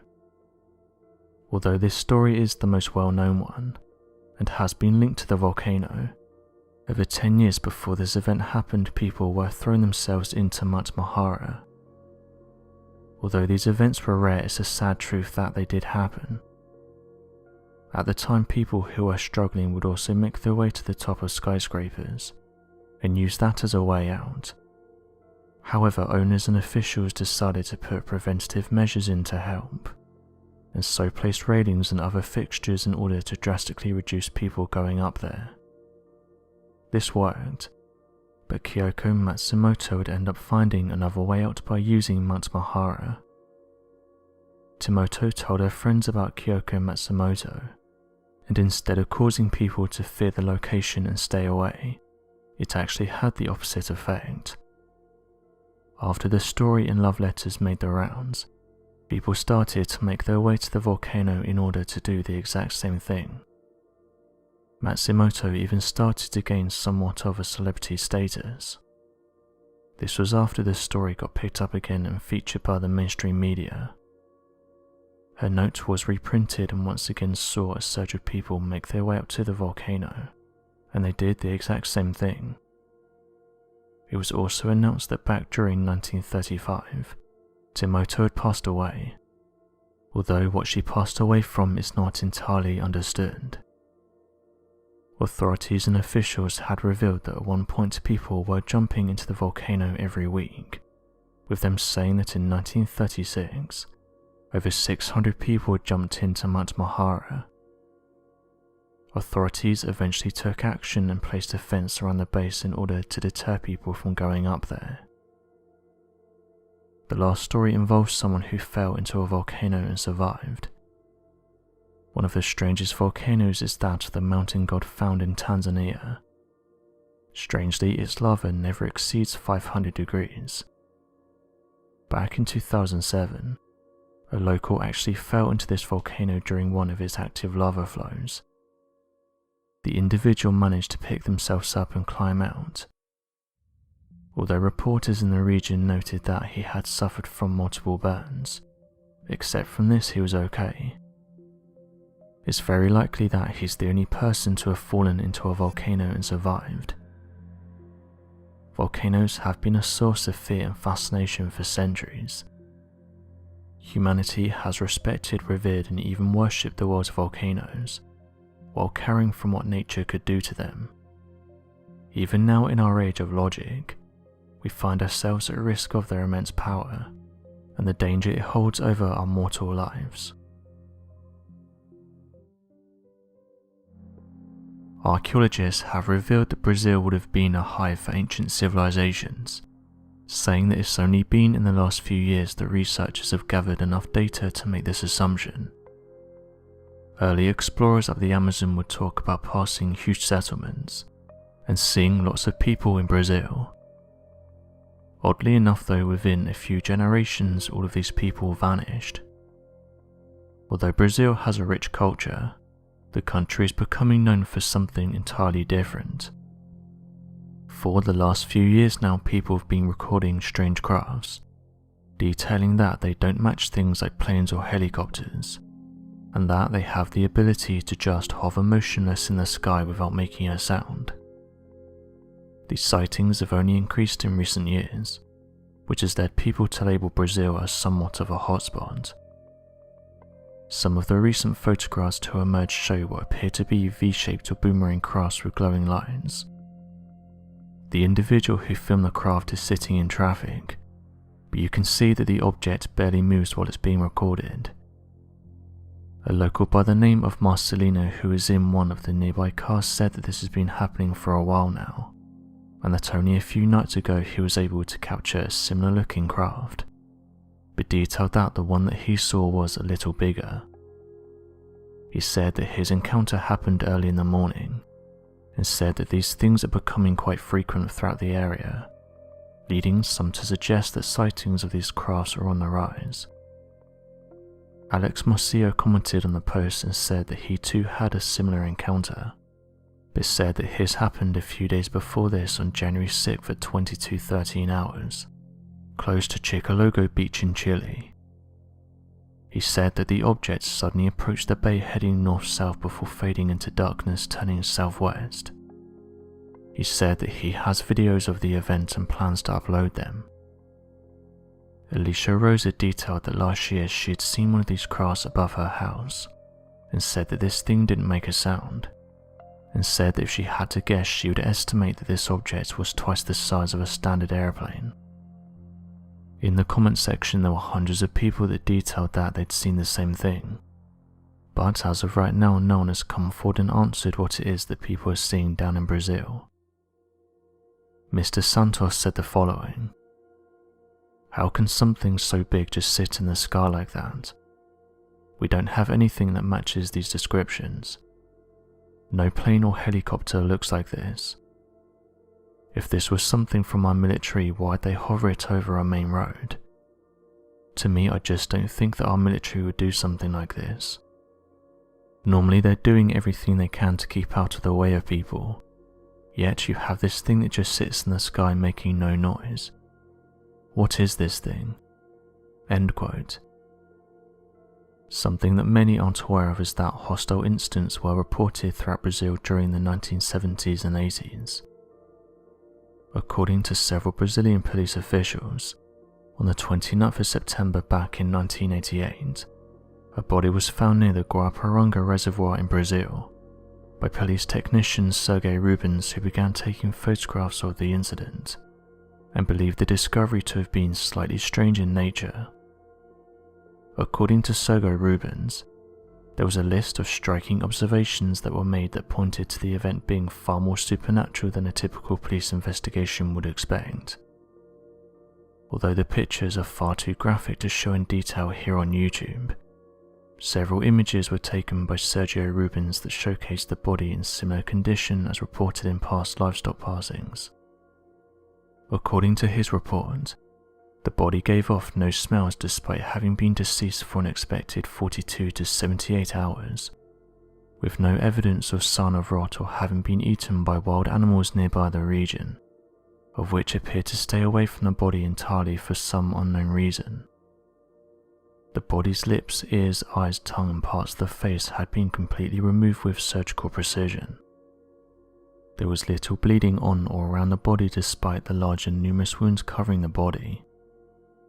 The major organs within the chest cavity had been removed through a perfectly round small hole that could have been made only with the use of precise surgical instruments, as the holes were perfectly neat and half an inch in diameter. The organs associated with reproduction and digestion were completely taken out and removed, and this was done with extreme precision. And lastly, the body appeared to have been subjected to high doses of radiation, with evidence of burns and radiation scorches all over the surface of the skin. The police dismissed that anything strange had happened and labelled this as a natural passing. Oddly enough, a few officers from the region had come forward in subsequent years and detailed that in the past, during the years between the 1970s and 80s, various reports were coming in from different parts of Brazil that detailed that residents had been attacked by strange crafts, noting that it got so bad that residents would roam the night in order to get to the bottom of what was causing these mysterious attacks. The fenomeno Chupa happened in the northeastern part of the country along with places in the Amazon, and those affected described being attacked by small probes or orbs that would approach them during the night. The probes would also go on to leave small scars on the victims, proof that something did happen and that residents weren't making up the stories. One resident by the name of Luis Fernandez was attacked by one of these probes, and those close to him said that he suffered greatly, noting that doctors found high traces of metals within his system, and that something had caused his brain to completely shut down. Just a few months before his passing, his brain was compared to that of a child's. The Brazilian Air Force concluded that after a thorough investigation, they found nothing out of the ordinary. The United States Geological Survey has said that there's over 160 potentially active volcanoes in the US.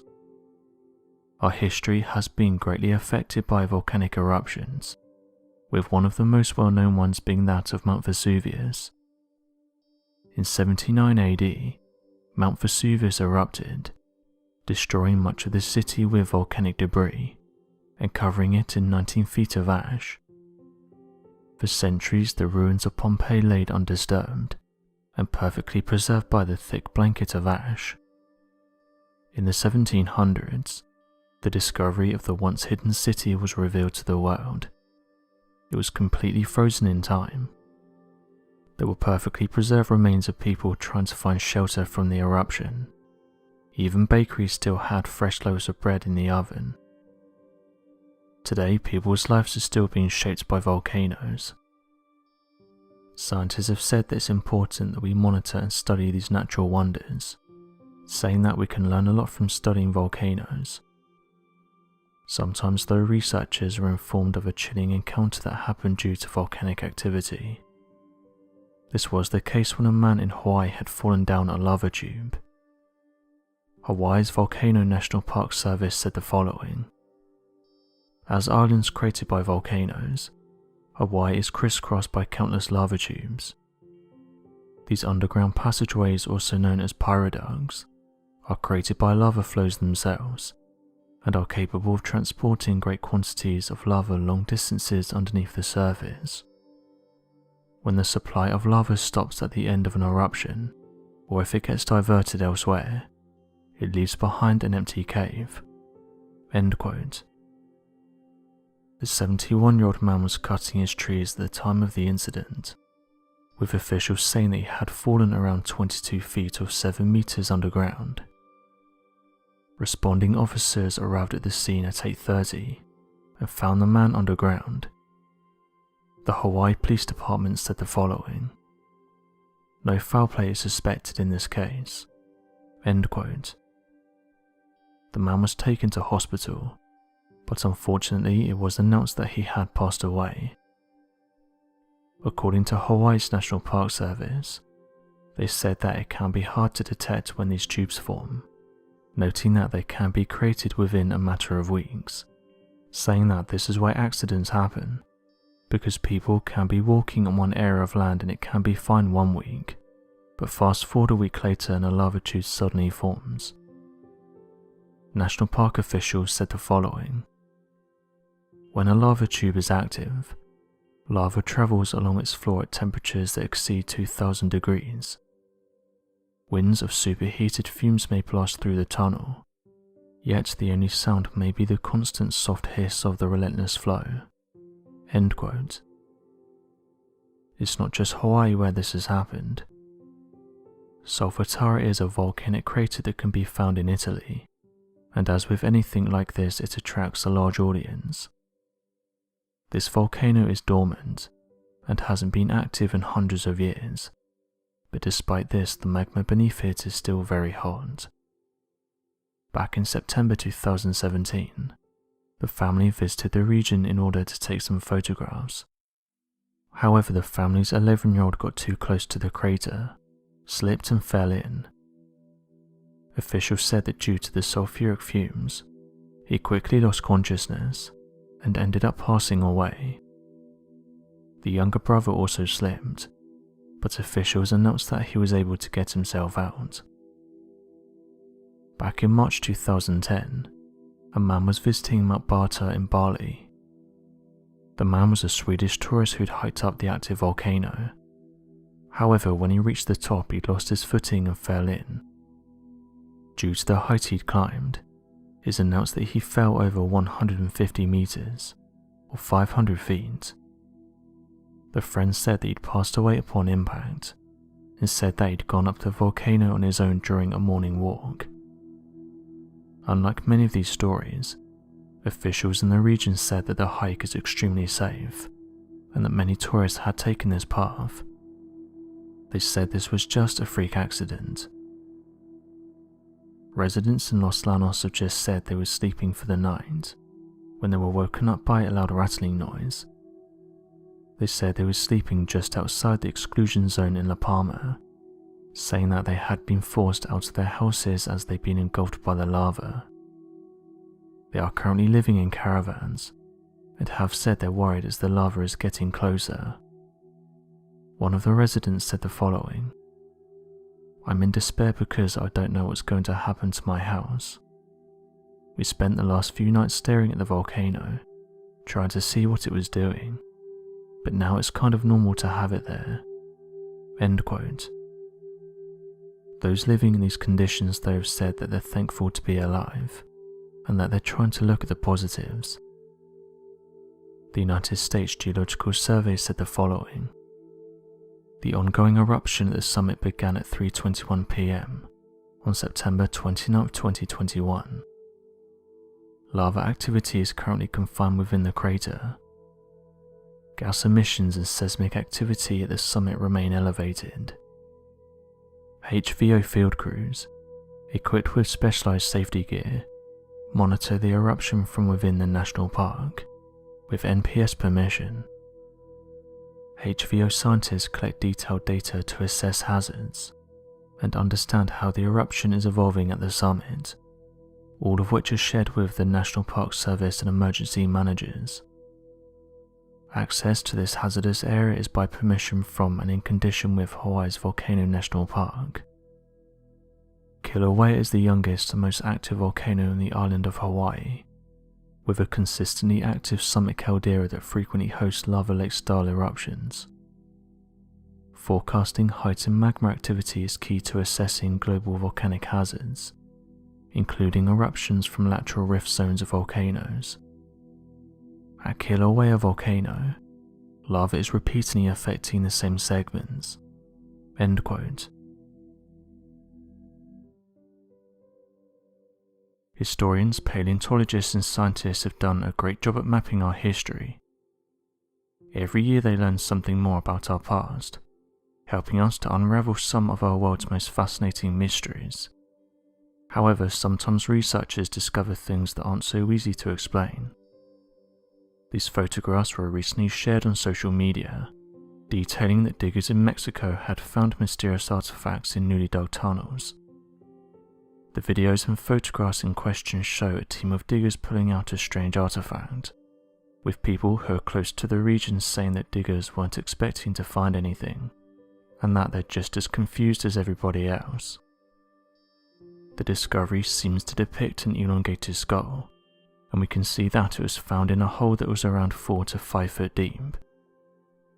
These depictions are interesting because they match drawings that have been found in cave systems across our world. What they are is up for debate. There's groups of people that think they depict an advanced lost civilization, noting that different cultures have depicted these beings with large skulls, while others think that they may have created these artifacts based on dreams and hallucinations. There's also many who have said that these artifacts are fake. However, some of the diggers have come forward and detailed that they weren't looking for these things, and were just carrying out construction in the area. One user said the following: "I found one of these artifacts in the ground and sent it to a nearby museum. I didn't tell them what it was, but noted that I had found an old rock and wanted it to be dated. The object was in the same shape as the ones that had been coming out of the area, and I was excited to learn about what it could have been. However, when I chased them up, I was told that the artifact had been misplaced, and that they couldn't find it. It's the only one I've ever found, and I'm annoyed that they lost it." End quote. Just last year, diggers who were working on the Mayan train said they had discovered artifacts that were very similar to this. At the time, construction work was underway to build a large railway in Mexico, with the construction beginning in December in 2018. Due to many locals seeing these artifacts, it led to some local news stations covering the finds. However, they quickly vanished from the limelight. These discoveries were made in a region known as Quintana Roo, and there's no other ways to describe these artifacts other than they look like extraterrestrials, possessing big eyes, a large oval head, and just matching the overall shape of the grey alien.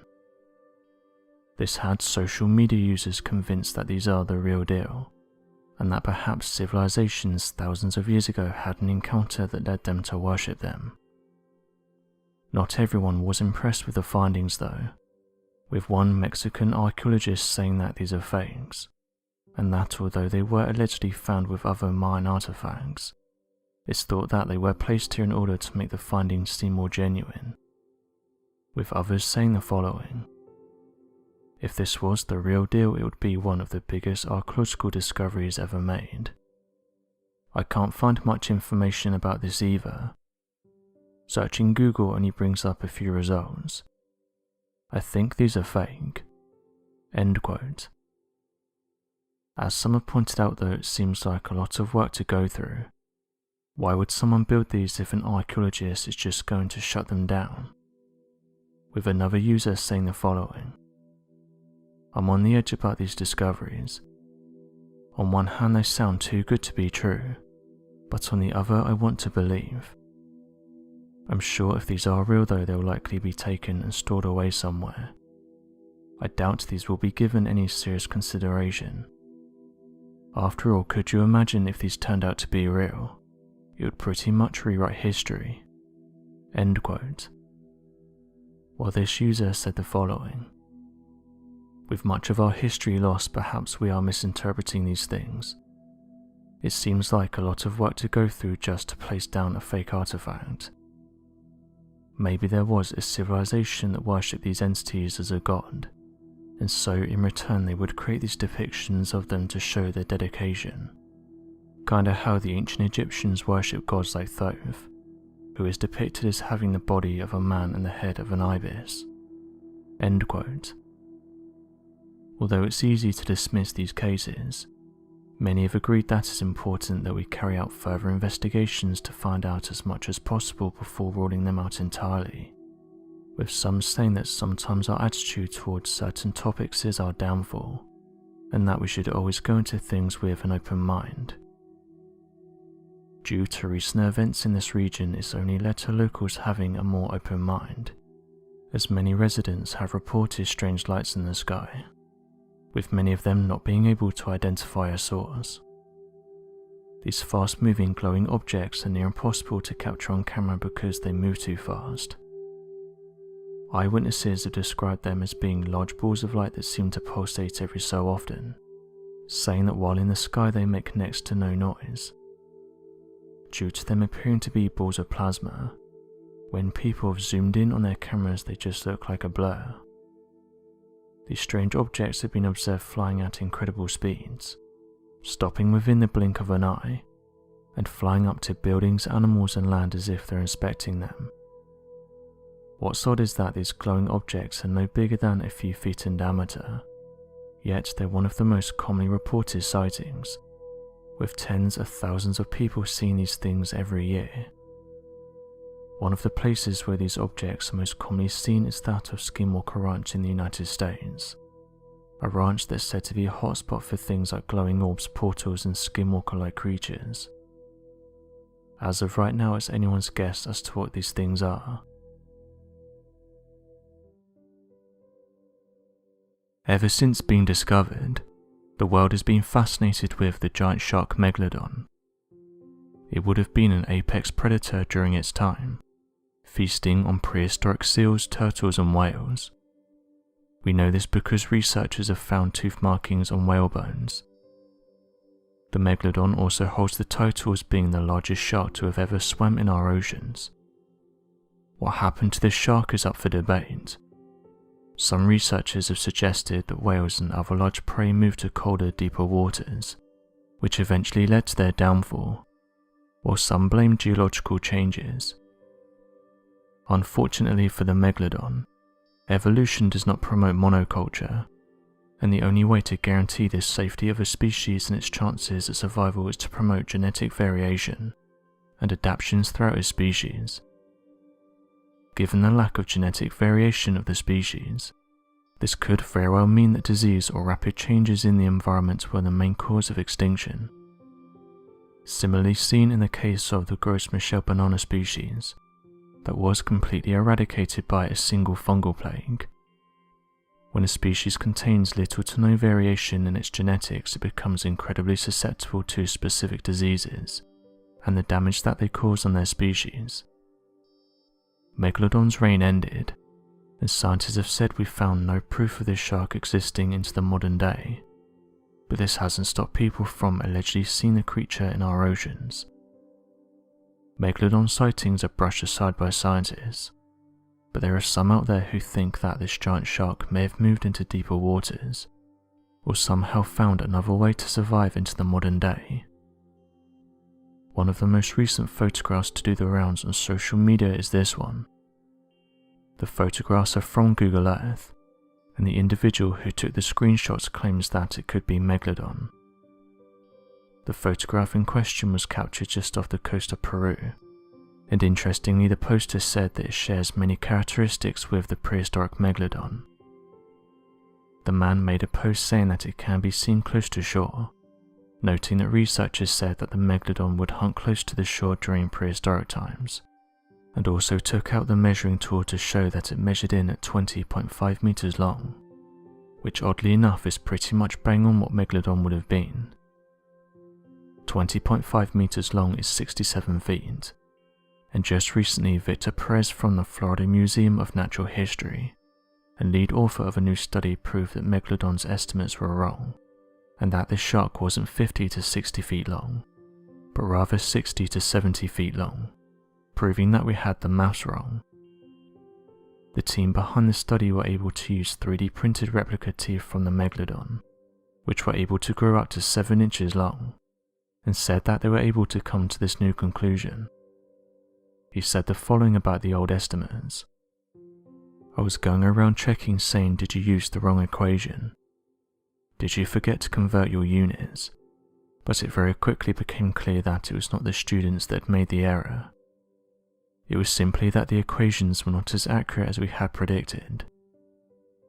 Victor Perez and his team is talking about an equation that was put out in 2002, where scientists said that the Megalodon measured in at 50 to 60 feet. He continued with the following. I think a lot of people had seen that study and blindly accepted the equations. Perez is now assistant curator of paleontology at the Calvert Marine Museum in Maryland, and says that Megalodon's size of 65 feet upwards is much more realistic. Some people are quick to share their opinions on the photograph, with one person saying the following. I'm not sure that you can claim that this thing is Megalodon, although I do find it strange how this thing's length is pretty much the same as an adult Megalodon. I'm sure that it's a coincidence, but it could be something like a whale. Well, this person said this. Who are we to say that a descendant of the Megalodon doesn't exist somewhere in our oceans? Every year we discover thousands of new species, many of which belong in the ocean. Over 90% of our oceans remain unexplored, and it was only recently that scientists discovered a new shark species. So for all we know, there could be a large shark species at the bottom of the ocean that we have no idea about. End quote. It's not just satellites that are encountering alleged giant sharks. Fishermen and those who spend a large amount of time on the oceans have come forward with their stories, with some of them detailing that they've seen sharks measuring over 40 feet in length, with many of these stories coming from Mexico and Australia. Those who have encountered these creatures are torn about what they're seeing, with some saying that what they might be seeing is a large great white shark, while others theorize that they may be an entirely new species. Back in 1918, a researcher by the name of David Steed, an Australian expert in natural history, wrote about the strange events of when a number of fishermen located to the area of the sighting claimed to quit their jobs, and even refused to go back out into the open ocean after witnessing a sighting of a shark so massive that it had eaten their entire loaded net in one bite. This giant shark also destroyed all of their gear and nearly sunk their entire boat. The reports came from lifelong fishermen veterans, and not from amateurs unaware of the ocean life around them, being more than familiar with whales and already known species of sharks to prevent them from being frightened. Despite this experience, they still claim that the shark they'd witnessed was far larger than any shark they'd ever witnessed. According to the gathered information from the researcher, the shark in question was believed to have been bigger than a whale shark, and pure white in colour. For the last few months, strange lights have been seen in the sky above Mexico. This photograph has been shared to online groups that investigate strange phenomena, and as of right now people are split on what it shows. There's some who've said that this object could be an unknown flying craft, while others suggested that it could be something like a helicopter. Photographs like this can be hard to track down. They normally get posted by a random person online, and they're unable to share any more details about the photograph in question. When the poster was asked where the images was taken, they responded by saying somewhere in Mexico. Interestingly, many users then started to post their own photographs of strange lights in the sky, detailing that recently residents have been seeing fast-moving lights above various cities, saying that they move much faster than things like planes and helicopters, and don't make any noise. This photograph depicts what appears to be a large craft shining some sort of light beneath it, with one user saying that this is very similar to what they've been seeing, and that it's as if these objects are searching for something. This isn't to say that images like these can't be explained.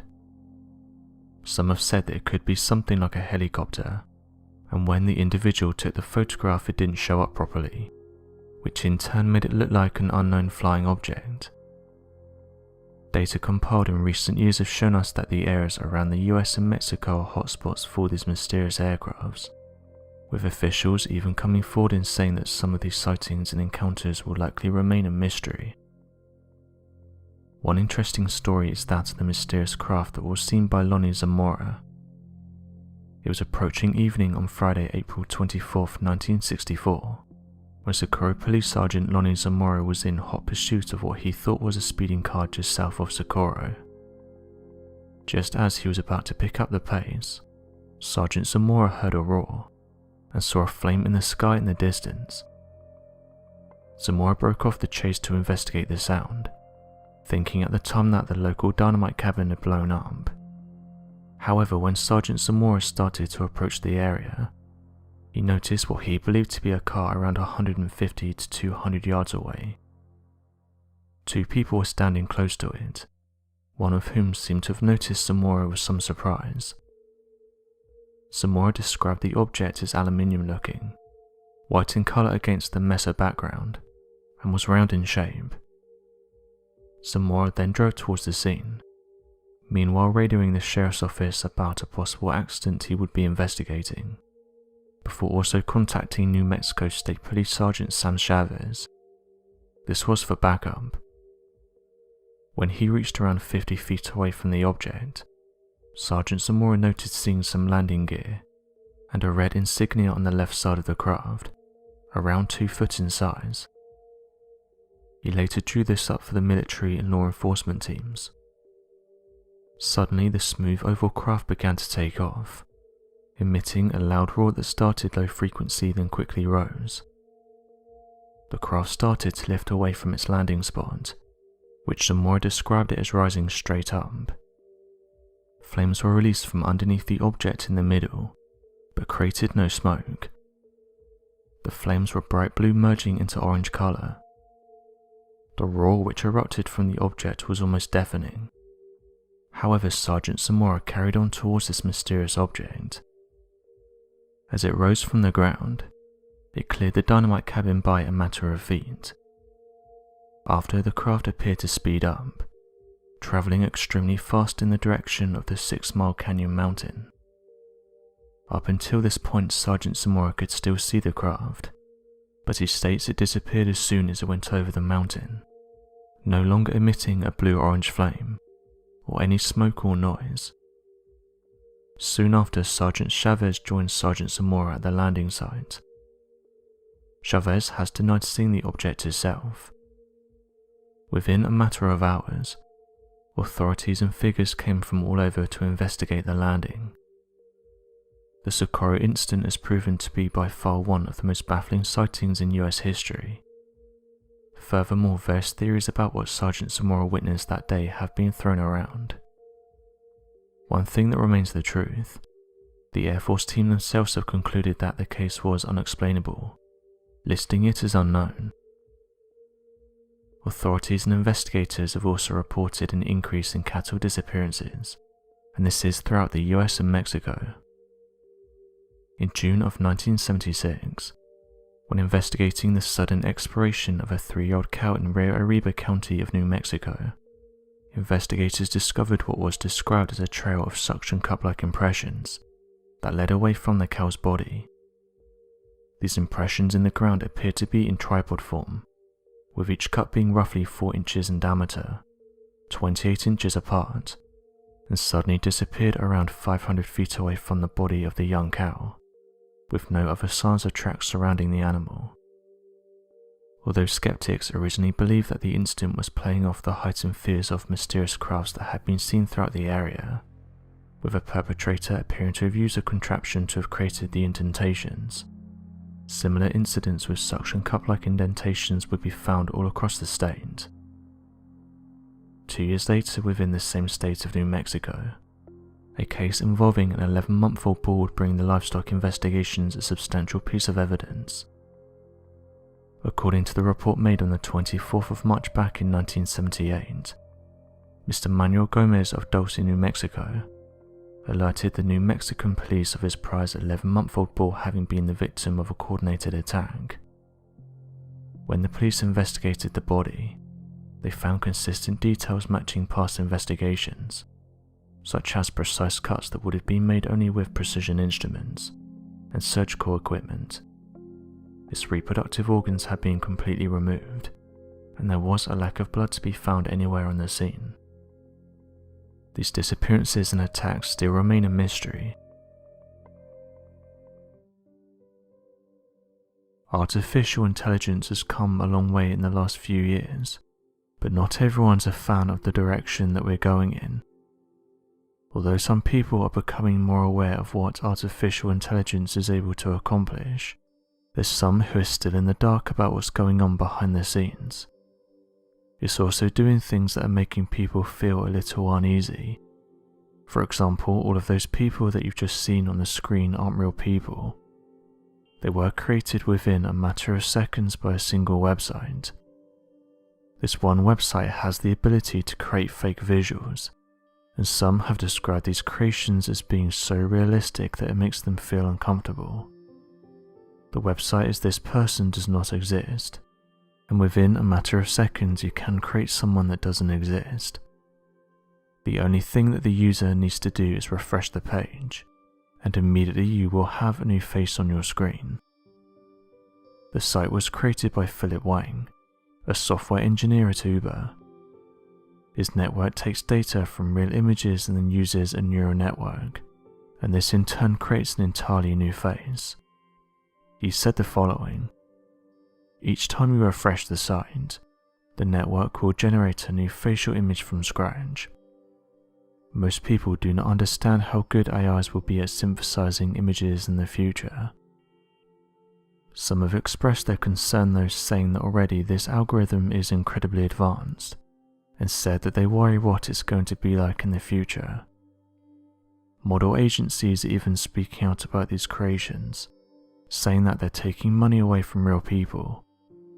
For example, there are currently synthetic influencers that have millions of followers, and in turn can generate hundreds of thousands or millions of dollars in sponsorships.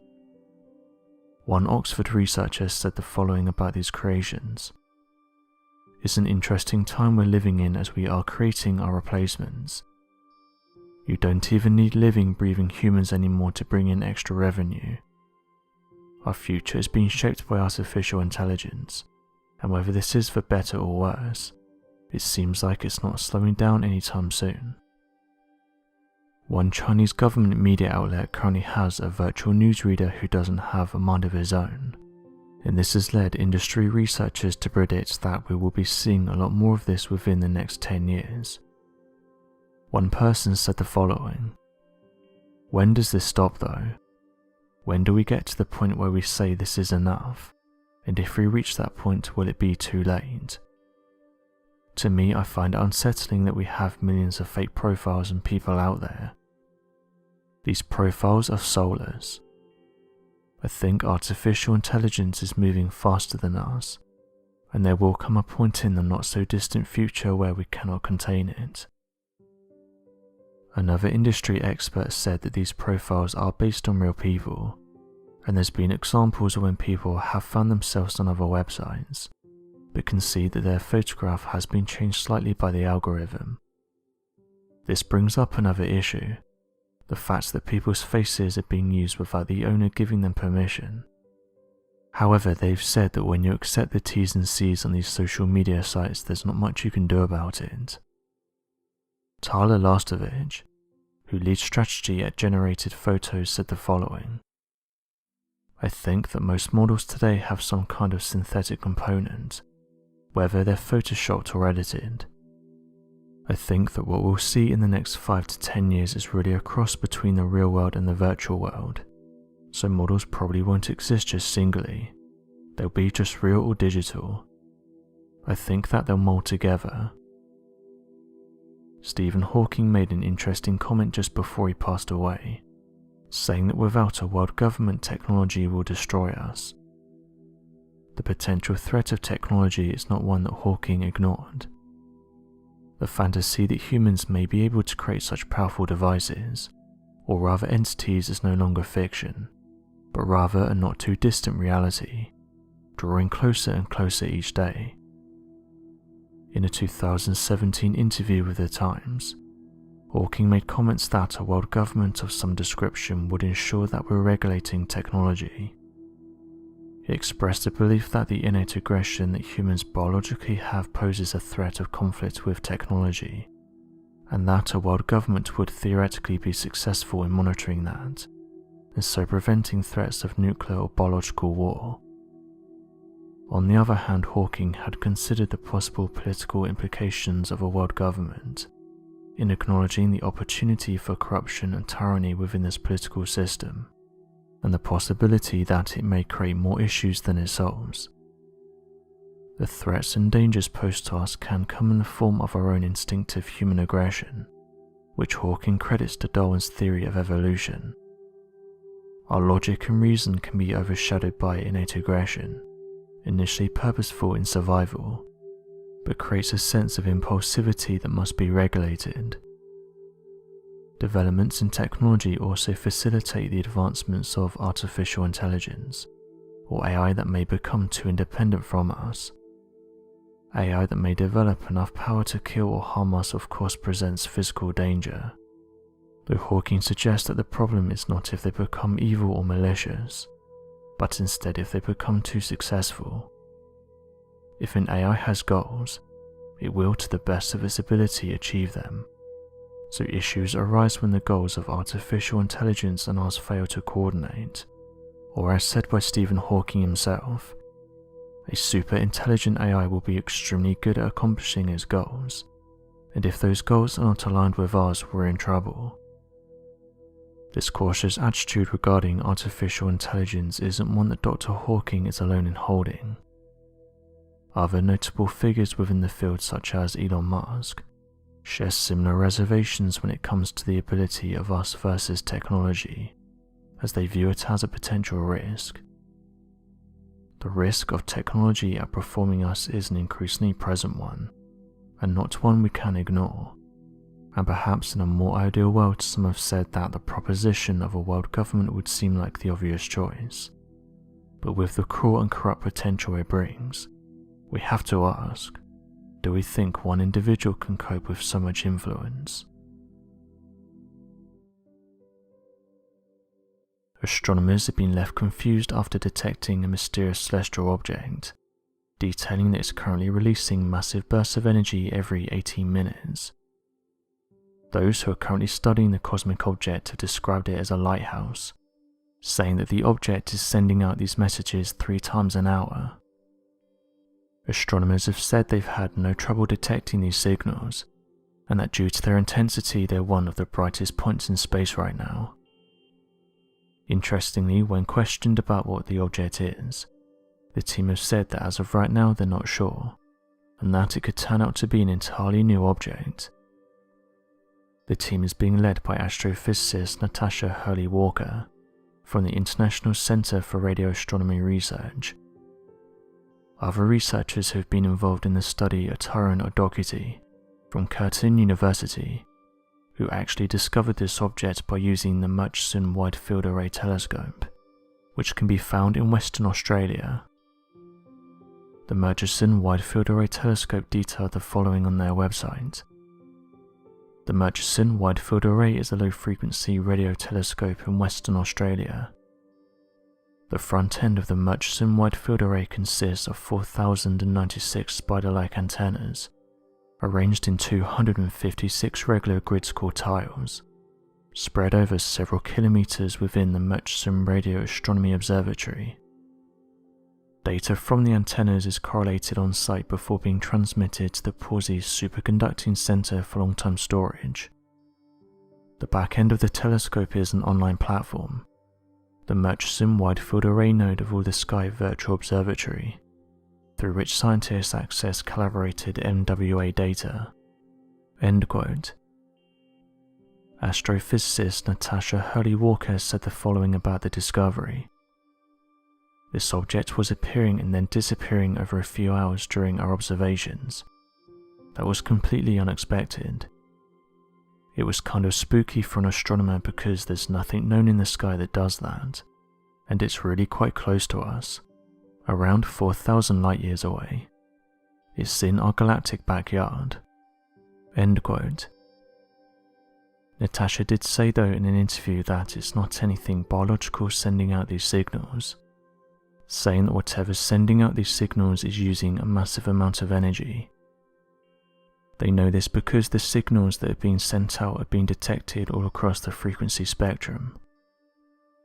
Oddly enough though, the researchers did say that it's strange how this one is acting, and said that they don't usually stick to such a specific time such as this one.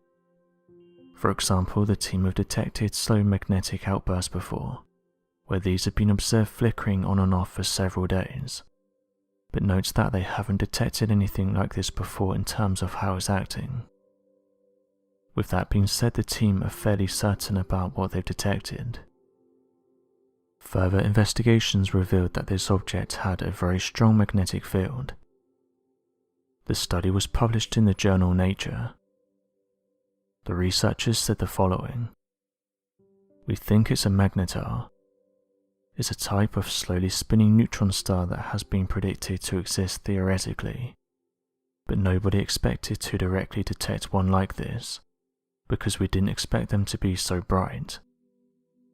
Somehow it's converting magnetic energy to radio waves, much more effectively than anything else we've seen before. More detections will tell astronomers whether this was a rare one-off event, or a vast new population that we've never seen before." Magnetars are considered the most powerful magnets in our universe, and have been known to erupt into giant flares and produce X-rays and gamma rays, implying they could also create fast radio bursts. Throughout the years, scientists have been able to identify nearly 150 various flashes within our universe. Within the past 2 years though, that number has almost quadrupled, and this is because of the success of a large stationary radio telescope set up in British Columbia. The CHIME telescope, the Canadian Hydrogen Intensity Mapping Experiment, was first set up in 2018 to observe and catalogue potential FRBs. In just its first year, CHIME detected 535 new fast radio bursts, and provided detail into the insight into their properties, which researchers are using to pinpoint their origins. In late April 2020, the CHIME telescope and the Survey for Transient Astronomical Radio Emissions 2, or STARE-2 antennas in California and Utah detected a new fast radio burst. This burst, named FRB 200428, is the brightest burst that researchers have ever seen in our own galaxy. They explained that it was about 3,000 times more brilliant than any other signal they've catalogued, and that if you possess the recording of raw data from your phone's 4G LTE receiver, you could potentially have seen the radio signal on your phone. FRB 200428 was also the first burst to be traced to a magnetar, thus confirming the researchers' leading theory. It was also accompanied by X-rays a day earlier. Multiple space telescopes around the world detected these X-ray bursts, all originating from the exact location, and at the same time. This fast radio burst occurred in Vulpeculi, a constellation set in our galaxy's centre, around 30,000 light-years from Earth. Although this observation strengthens the magnetar theory, along with the X-ray emissions, scientists are still unaware of how exactly these bursts formed, or how they behave. Researchers are now intrigued with the possibility of directional bursts pointed away from the Earth, which would be undetectable to us and our telescopes. They will continue to monitor the sky, and hopefully find further information to solve this mystery. Back on the 17th of June of 2016, a man by the name of Floyd Roberts III had gone on a hiking trip with a longtime friend of his, Ned Bryant, and his friend's daughter, Madeline Bryant. After several hours of hiking together, however, Floyd suddenly disappeared from the group. As the weeks went on and the investigation into the matter was never resolved, many began to wonder what exactly happened to Floyd Roberts within the very short span of time that he'd wandered away from the group. According to Ned Bryant, he and Floyd had been lifelong friends since they were 10 years old, when they first met each other back in Princeton, New Jersey. Their friendship would even coalesce and maintain through their entire lives, with Floyd Roberts serving as Ned's best man during his wedding several years prior. Unfortunately, due to work requirements and job opportunities, the two men were unable to live close to each other, with Floyd Roberts eventually moving out to the city of Huntsville, Alabama, where he spent a short period of time working as a software engineer for the National Aeronautics and Space Administration. After a short time of working for NASA, Floyd Roberts moved once more to work as a computer programmer and game designer teacher at Middleton High School located in Treasure Island, Florida. Throughout this time, however, Floyd and Ned decided to stay close friends and would meet up regularly to do an activity together. It was back in 1992 when Floyd and Ned decided that they would start hiking around the Grand Canyon a few times a year, as it would be a fun activity for them both to do. That would also allow them to take a break from their normal lives momentarily and get some much needed exercise. These routine hiking trips would continue for over the next 20 years, where the two men became highly experienced campers and hikers, familiar with the Grand Canyon as it was their only hiking route. Even more interesting is that the two men were so interested in hiking that they would often travel alone in their free time whenever the other was unable to join, showing that both men had experience navigating the known pathways of the area, even when isolated and on their own. Several years later, Ned Bryant and a few other members of his family became board members of the Grand Canyon Hikers and Backpackers Association, often sharing tips with each other on the best pathways and means of travel throughout the area, and having been trained in travel safety when hiking through isolated parts of the Grand Canyon.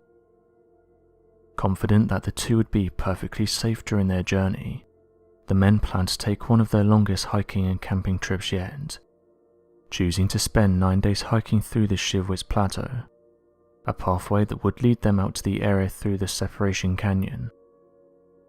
Although the area was a typically less popular area to travel through, their decided route was considered to have been largely very safe, without any major pitfalls or ravines close to their trails. Additionally, the two men decided that the beginning of the journey would be the most relaxed, and planned on spending the first couple of days camping alongside the major river in the area, before making their way out of the canyon. After careful consideration, the two men planned their trip and decided that their hike would end after 9 days, on the 26th of June 2016.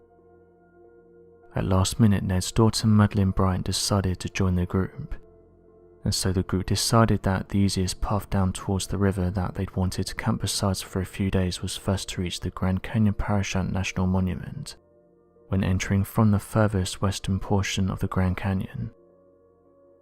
The Grand Canyon Parashant National Monument is considered to be a remote location, and terribly underdeveloped given the lack of tourists that tend to visit the area. According to official park services, there are no known paved roads or laid out trails leading to the national monument, and no visitor services of any kind. Regardless, the group decided that the open area and lack of tourists would be a perfect staging ground to enter towards the river, without the stress of strangers crowding the area. Once the group was several miles away from the main trailhead of the area, the three travelers found themselves traveling over a large hill. Given Floyd Roberts' preference for a longer traveling time to take in the nearby scenery, he decided he would take the slow rounding trail that followed the contours of the hill to reach the trailhead, whereas Madeline and Ned decided that a straight path over the hill would allow them to reach the trailhead faster and give them time to relax and take a quick rest. At around 4:45 PM the group separated, with Ned and his daughter taking a straight line path, and Floyd Roberts following the trail that wrapped around the side of the hill. Several minutes later, Ned and Madeline would reach the trailhead and decided to take a short rest, waiting for Floyd Roberts to catch up with them. However, after around 20 minutes of waiting, the two started to worry that something had happened, and immediately began retracting their steps to look for Floyd Roberts, who they assumed must have got lost somewhere along the contouring path. After spending several hours looking for Floyd Roberts, the two decided that it was too dark and dangerous for them to continue their search, and so made a campsite near the trailhead meeting spot, in the hopes that Floyd Roberts would be able to locate them by their fire. Unfortunately, the two said that it appeared as if Floyd Roberts had just completely vanished, and so Ned and Madeline hiked their way to the nearest area with phone cell reception to report Floyd Roberts as missing. The two reported Floyd Roberts' disappearance at around 3 PM Saturday, June 18th. Almost immediately, a team of search and rescue working for the national park started their search for Floyd Roberts, covering a 10-mile radius of where he had last been seen by Ned Bryant and his daughter. The search and rescue originally showed up for the search efforts in high spirits, believing that Roberts would have been recovered quickly, given the fact that the weather in the area did not drop anywhere near freezing temperatures, and stayed relatively high throughout the day and night. Additionally, Floyd Roberts had been carrying a week's supply of food, and over 2 gallons of water in his backpack at the time of his disappearance, so it's believed that he would have had more than enough supplies, and years of experience to help him navigate his way for help, if it was necessary. Over the next few days, an estimated 15 people were involved with the search and rescue of Floyd Roberts, with a team of sniffer dogs used to follow his scent. It was around this time that a set of footprints had been discovered that followed down the direction of the trail that Ned and his daughter Madeline had claimed Floyd was last seen travelling down. As the dogs followed the trail, it appeared as if they'd locked onto the scent of Roberts and continued in the direction of the footprints for several hundred feet before they suddenly stopped. Search and rescue then noticed that the footprints of Floyd Roberts seemed to have suddenly disappeared, as if Roberts had been walking and then rose into the air and vanished. It was at this point that the National Park Service rescue helicopter was used to get aerial views of the surrounding, with it covering a 10-mile radius, but was unable to locate any sign of someone having fallen down any side paths, or in any known areas. After 6 days of frantic searching and thousands of man-hours, the search and rescue for Floyd Roberts slowed down to a passive search. To this day, no sign of Roberts has been recovered. According to official search and rescue reports, Floyd Roberts was last seen wearing a red long-sleeve shirt, blue denim jeans, Nike shoes, a large blue backpack, white-rimmed sunglasses with orange lenses, and 2 gallons of water with enough food to last him for a week. The majority of reported dogman sightings appear to cluster in only a handful of states throughout the Midwest and along the East Coast. One of the states that appears to be a major hotspot for dogman sightings, with a large majority of the sightings seemingly reported in the areas immediately surrounding Native American reservations, also appears to be at the center of a number of other humanoid creature myths. Located in West Virginia, several cryptid hotspots have been recorded in areas surrounding Mason and Boone County, with a large number of recorded encounters with a creature fitting the description of the dogman surrounding the Williams Mountain. Although it's also assumed that many of the dogman sightings within West Virginia are also Bigfoot sightings, with the state being one of the largest Sasquatch hotspots in the country. Many direct witness sightings specifically described a bipedal creature sometimes seen on all fours, with a dog-like face. This has led many researchers down a variety of rabbit holes, attempting to explain why it appears that such a large number of sightings are concentrated within the state, though it has become impossible to track down and verify the creature's existence. Some have theorized that perhaps the dogman creature is far more supernatural than natural, and disappears similar to an apparition shortly after being sighted.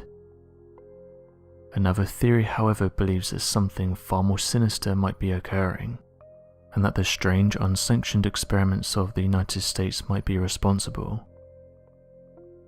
Back during the 14th of January in the year 2014, a woman claimed to have had a direct encounter with the Dogman of West Virginia while she had been sitting on her porch outside in the late evening. According to the witness report, the woman, who chose to remain anonymous, claimed that she'd stepped outside sometime around 11 PM to take a break when she noticed a strange movement across the street.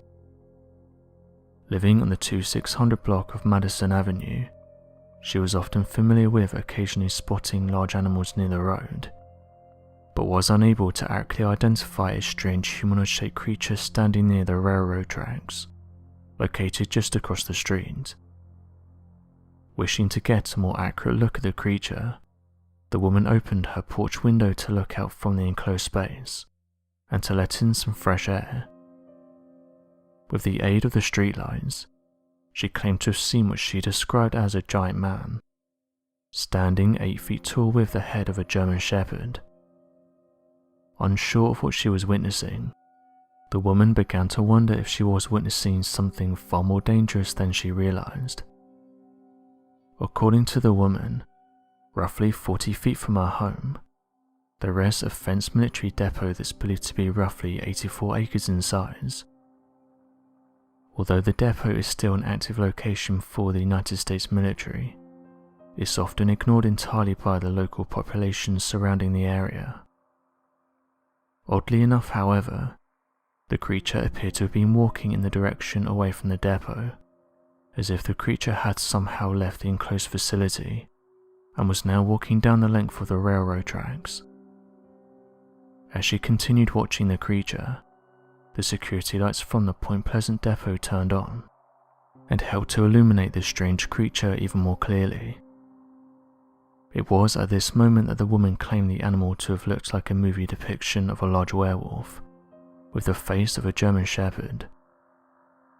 Although she was uncertain what colour the creature was, she believed it to have been a darker grey or light ashy black, though was unable to know for sure. As she continued watching the creature, she suddenly noticed that the neighbourhood dogs were loudly barking and yelping, as if they could smell the creature from a distance. As the dogs continued to bark, the creature turned in the direction of the woman and spotted her in the window. Frozen in fear, the woman claimed that she felt as if she had been hypnotized and was unable to move or run away from the oncoming creature, which appeared to step off the railroad tracks and began to wander towards the street. In a stroke of luck, the woman's mother drove up to their house, causing the creature to run away into the nearby wilderness. Feeling as if she snapped out of the strange hypnotism, the woman immediately ran down to the car and told her mother what she'd seen on the railroad tracks, and if she'd seen it while driving up. Given the fact that it was almost 11 PM at this time, the woman claimed she'd been too tired to notice, and didn't see anything near the side of the road or in the direction of the railroad tracks. Unfortunately, before the woman could point to the creature to show her mother, it had already vanished from the area. Although some skeptics have assumed that the sighting of the creature was nothing more than a stress hallucination caused by a nicotine addiction, given the fact that the mother had not seen the creature despite driving within 30 feet of the strange beast, researcher George Dunning argues differently. According to George Dunning, he investigated the story and drove down to the location of the sighting to see if it would be possible to clearly see across the open railroad tracks, and while standing from the porch of the home. Dunning would write in his novel Dogman of Michigan, Wisconsin and West Virginia that while travelling through the area by car, it was very easy not to notice any objects on the road, given the sporadic placement of large thick trees that obstructed a driver's view. However, he noticed that a witness looking directly at the tree line from a perpendicular position would be able to clearly see the railroad tracks and any person or creature standing on or near them.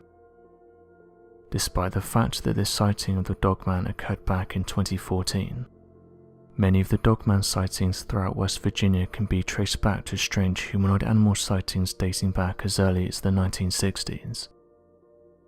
From around the same time, many strange war experiments were taking place across the United States and the Soviet Union for the purpose of competitive edge. Our universe is full of incredible sights and wonders.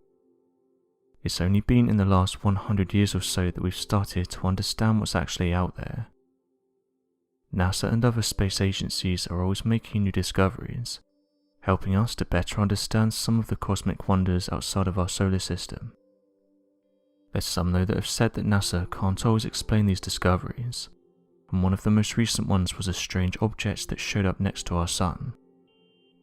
This alleged object has been detected by NASA for a few days now, with amateur researchers noting that it's been sticking close to our Sun.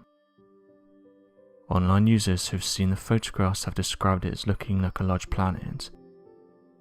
NASA themselves have said that they've detected similar looking things close to our Sun, and that there's actually an explanation for it, noting that although these things look out of the ordinary, or even things like giant ships, the truth is that they're quite a common occurrence, which is one of the reasons why discoveries like this often make the rounds every couple of weeks or so. They've said that the truth behind these images is that they're not planets or ships, but rather that of a coronal mass ejection. The National Oceanic and Atmospheric Administration said the following: "Coronal mass ejections are large expulsions of plasma and magnetic fields from the Sun's corona. They can eject billions of tons of coronal material and carry an embedded magnetic field that is stronger than the background solar wind's interplanetary magnetic field strength. CMEs travel outward from the Sun at speeds ranging from slower than 250 km per second to as fast as near 3,000 km per second. The fastest Earth-directed CMEs can reach our planet in as little as 15 to 18 hours. Slower CMEs can take several days to arrive." NASA said the following: "The outer solar atmosphere, the corona, is structured by strong magnetic fields. When these fields are closed, often above sunspots, the confined solar atmosphere can suddenly and violently release bubbles of gas and magnetic fields called coronal mass ejections. A CME can contain 1 billion tons of matter that can be accelerated to several million miles per hour in a spectacular explosion. Solar material streams out through the interplanetary medium, impacting any planet or spacecraft in its path. CMEs are sometimes associated with flares, but can occur independently." End quote. Although these events have been documented countless times by NASA and other space agencies, those who believe that there's something else point out that typical CMEs don't match the descriptions of these strange objects, saying that CMEs are usually much more random in appearance and appear to be elongated, whereas these objects look to be circular in shape. The discussion of life outside our planet is always growing, especially since NASA and companies like SpaceX talk about exploring the solar system. Although there's some that believe we've already been contacted and are in talks with advanced life forms, scientists have said this is not the case, and that as of right now we have no proof that there's other advanced life forms out in space. This hasn't stopped them from talking about the topic, however, noting that it's very likely that there's other life forms out in the universe, saying that out of the billions of planets scattered throughout the Milky Way galaxy, one of them is likely to hold some type of life form. Jill Tarter, who used to be the director of the Center for SETI, which stands for the Search for Extraterrestrial Intelligence, said the following about advanced life forms: "Often the aliens of science fiction say more about us than they do about themselves. While Sir Stephen Hawking warned that alien life might try to conquer or colonize Earth, I respectfully disagree. If aliens were able to visit Earth, that would mean that they would have technological capabilities sophisticated enough not to need slaves, food or other planets. If aliens were to come here, it would be simply to explore. Considering the age of the universe, we probably wouldn't be their first extraterrestrial encounter either. We should look at movies like Men in Black 3, Prometheus and Battlefield as great entertainment and metaphors for our own fears, but we should not consider them harbinger of alien visitation." End quote. Some people shared their views on this and agreed with Jill, saying that Stephen Hawking didn't have the right attitude when talking about advanced life forms. One online user said the following: "Firstly, we don't know how advanced these life forms would be. For all we know, they could be above us right now, and we might not even know it. We may not have the correct technology to detect them. There's so many variables that play into discussions like this. In terms of the universe, we are extremely young, and can you imagine what a civilization would look like if it was 100,000 or 1,000,000 years more advanced than us? Think of what we've achieved in the last 100 years alone. When we think of the universe, we often apply human logic and human capabilities, and for all we know, there could be things out there that are beyond our comprehension. The truth is and always will be that we'll never know how many advanced life forms are out there in space. We're never going to have the tech that will allow us to travel thousands of light years in a short amount of time, at least not anytime soon. So the scientists and researchers saying these things are really guessing based on the limited information that we have available. The only thing I will say is that if a day comes that aliens do make contact with us, we best hope that they're nothing like us, otherwise we would be in serious trouble." End quote.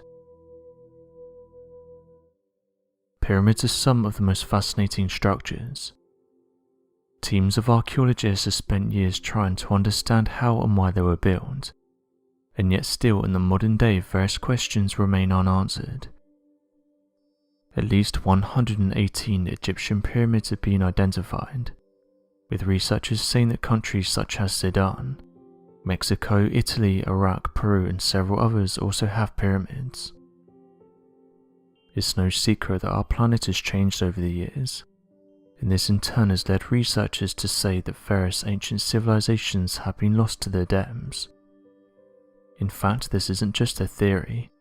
Several ancient cities have been discovered by underwater archaeologists, with them saying that some of them can be found in Jamaica, India, Japan, China, Greece, Egypt and Argentina.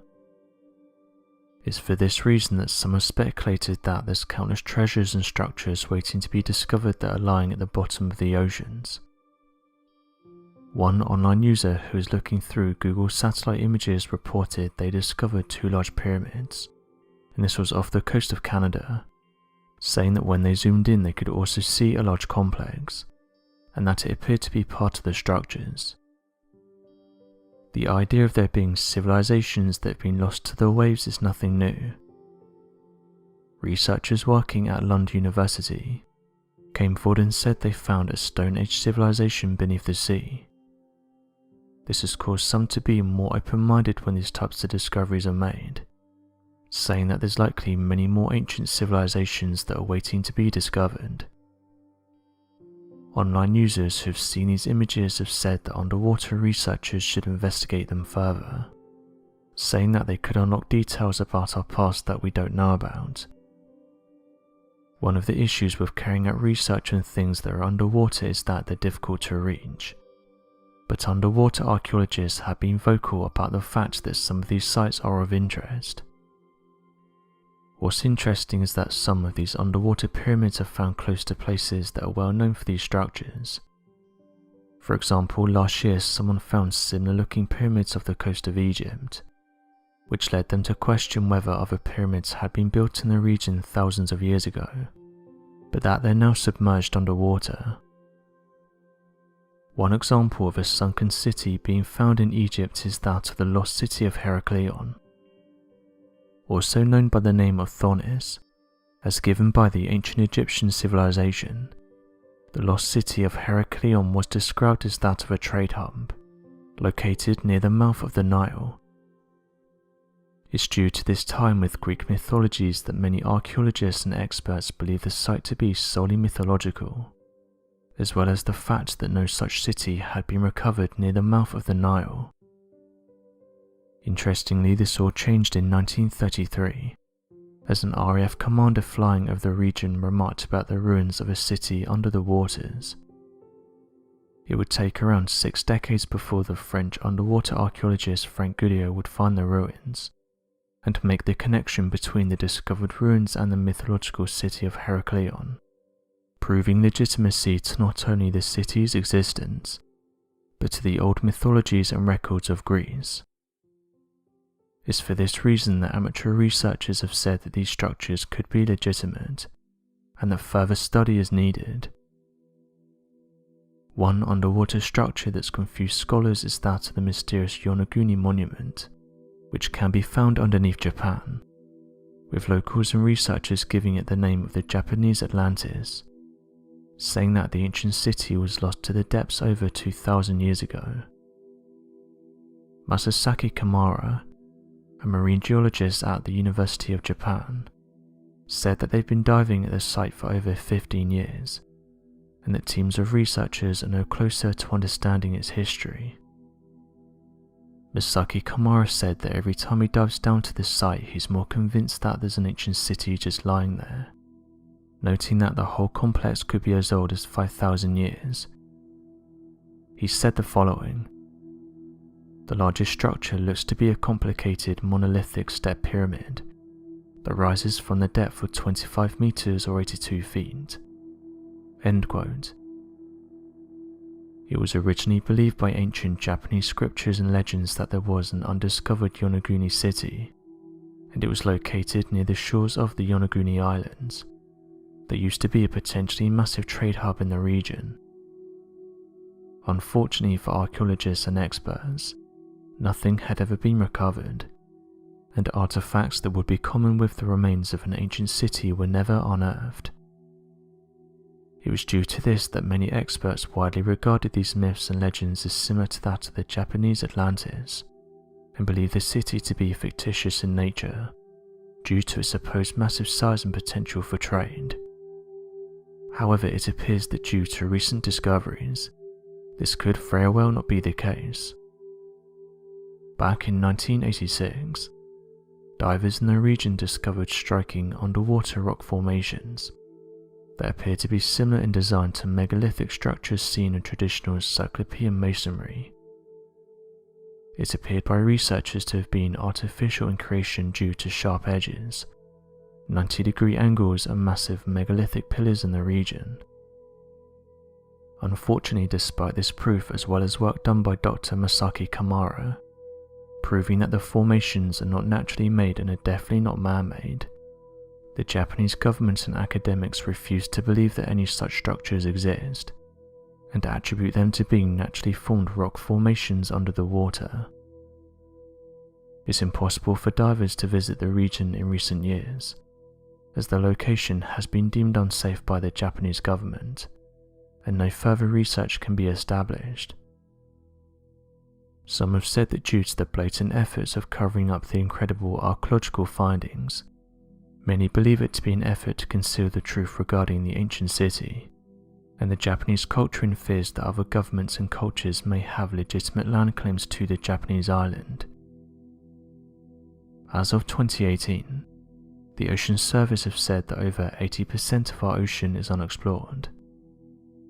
Although many have said that space is one of the last unexplored frontiers, the argument could be made that our oceans also make that list. We've done a great job at mapping hard-to-reach regions on our planet, but haven't managed to research certain regions of our oceans. Various amateur researchers have come forward over the years with some strange discoveries, some of which they say prove that our oceans are much more mysterious than we make out. In conclusion, mainstream scientists have even admitted themselves that the oceans are mysterious in their own right. Large portions of our oceans still remain unexplored, and it's anyone's guess as to what could be lurking in their depths. So far, scientists have discovered over 242,500 marine species. However, it's been estimated that every year over 2,000 new oceanic species are discovered. With the oceans being so vast and widespread, it's likely that scientists and researchers will be making discoveries well into the future. They've done a great job at answering some of the ocean's mysteries, but it's important to keep an open mind about what could be lying in the depths. Who knows where the next discovery will lead us? The moon is one of the most studied celestial objects outside of Earth. In 1969, American astronaut Neil Armstrong became the first person to walk on the moon, marking a turning point in humanity in which space agencies promised to return. As mentioned by SpaceX, only 24 humans have been to the moon in history, noting that no one has been back since 1972. SpaceX have announced that they plan to send their Starship spacecraft and Super Heavy rocket to the moon, noting that Starship will have the ability to carry in excess of 100 metric tons to Earth's orbit. Interestingly, although the moon has been studied extensively, there's still some questions that remain unanswered. For example, Noah Petro, a research scientist at NASA's Goddard Space Flight Center in Greenbelt, Maryland, revealed that the fundamental question of how the moon formed and how that relates to the Earth is really the most important of the unknowns. Some of the most interesting mysteries come in the form of strange photographs that have been taken of our moon, with one interesting one being taken by a telescope user. It's reported that the photographs were taken with a Celestron Travelscope 70 portable telescope with a HD Pro C920 webcam. The person who observed the object said that it appeared to fly behind the moon, and that they couldn't explain what it was. They shared the images and they were picked up by websites that study the unknown. Users who saw the photographs then put forward their suggestions in order to explain what the object could have belonged to. One user said the following: "I've seen a few people suggest that the object could be a smudge on the camera, but then you can see in the photos it moving across the moon, and even behind it, and I'm pretty sure that smudges don't fly behind the moon." End quote. Some were quick to point out that it's very rare to capture objects moving behind the moon, and note that the majority of strange objects seen above the moon can be seen in front of it, causing some to say that the perspective is off, and that the objects are actually closer than they look.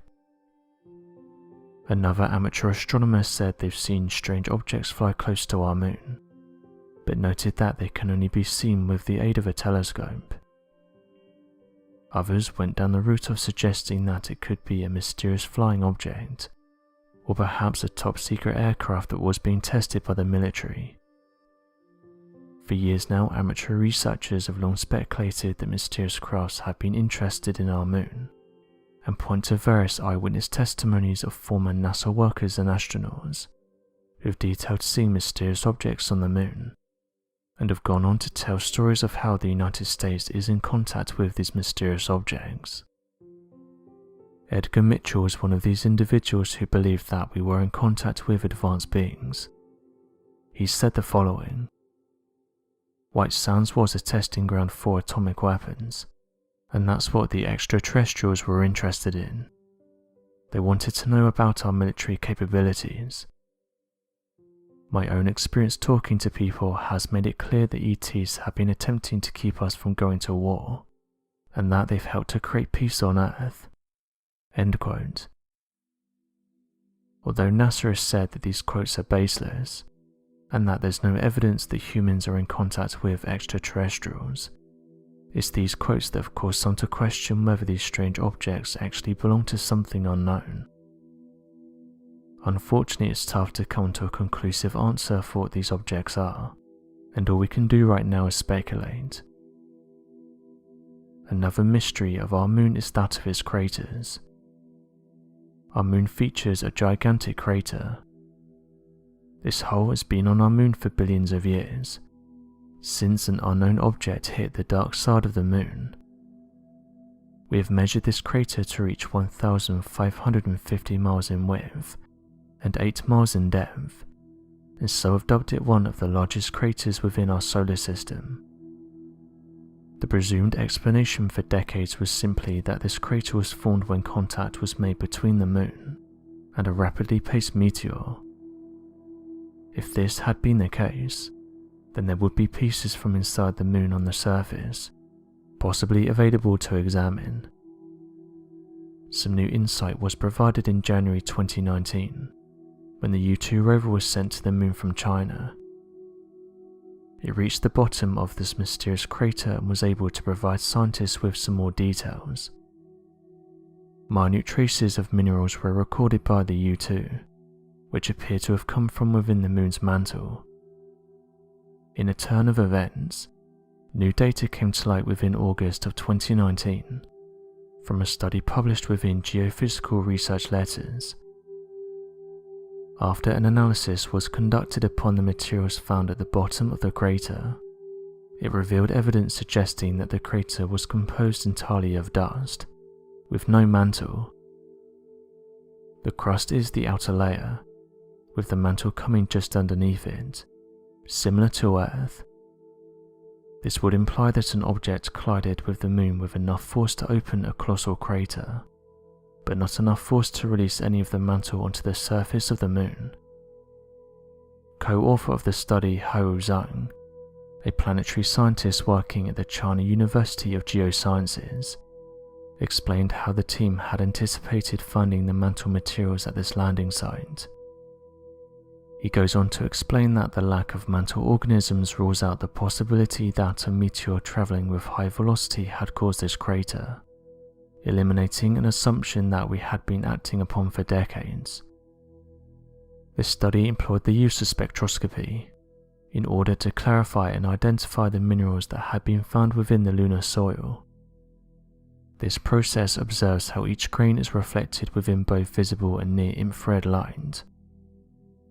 This study was carried out using the equipment U2 was already armed with, performing these reflection tests on 6 different areas of soil, ranging up to approximately 175 feet away from the landing site.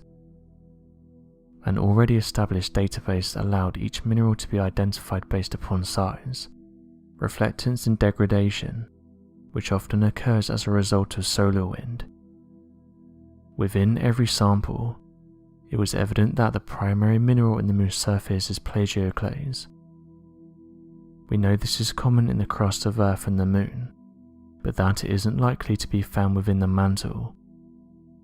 This mineral composition supports the meteor theory, but then the unanswered question remains as to what created this crater.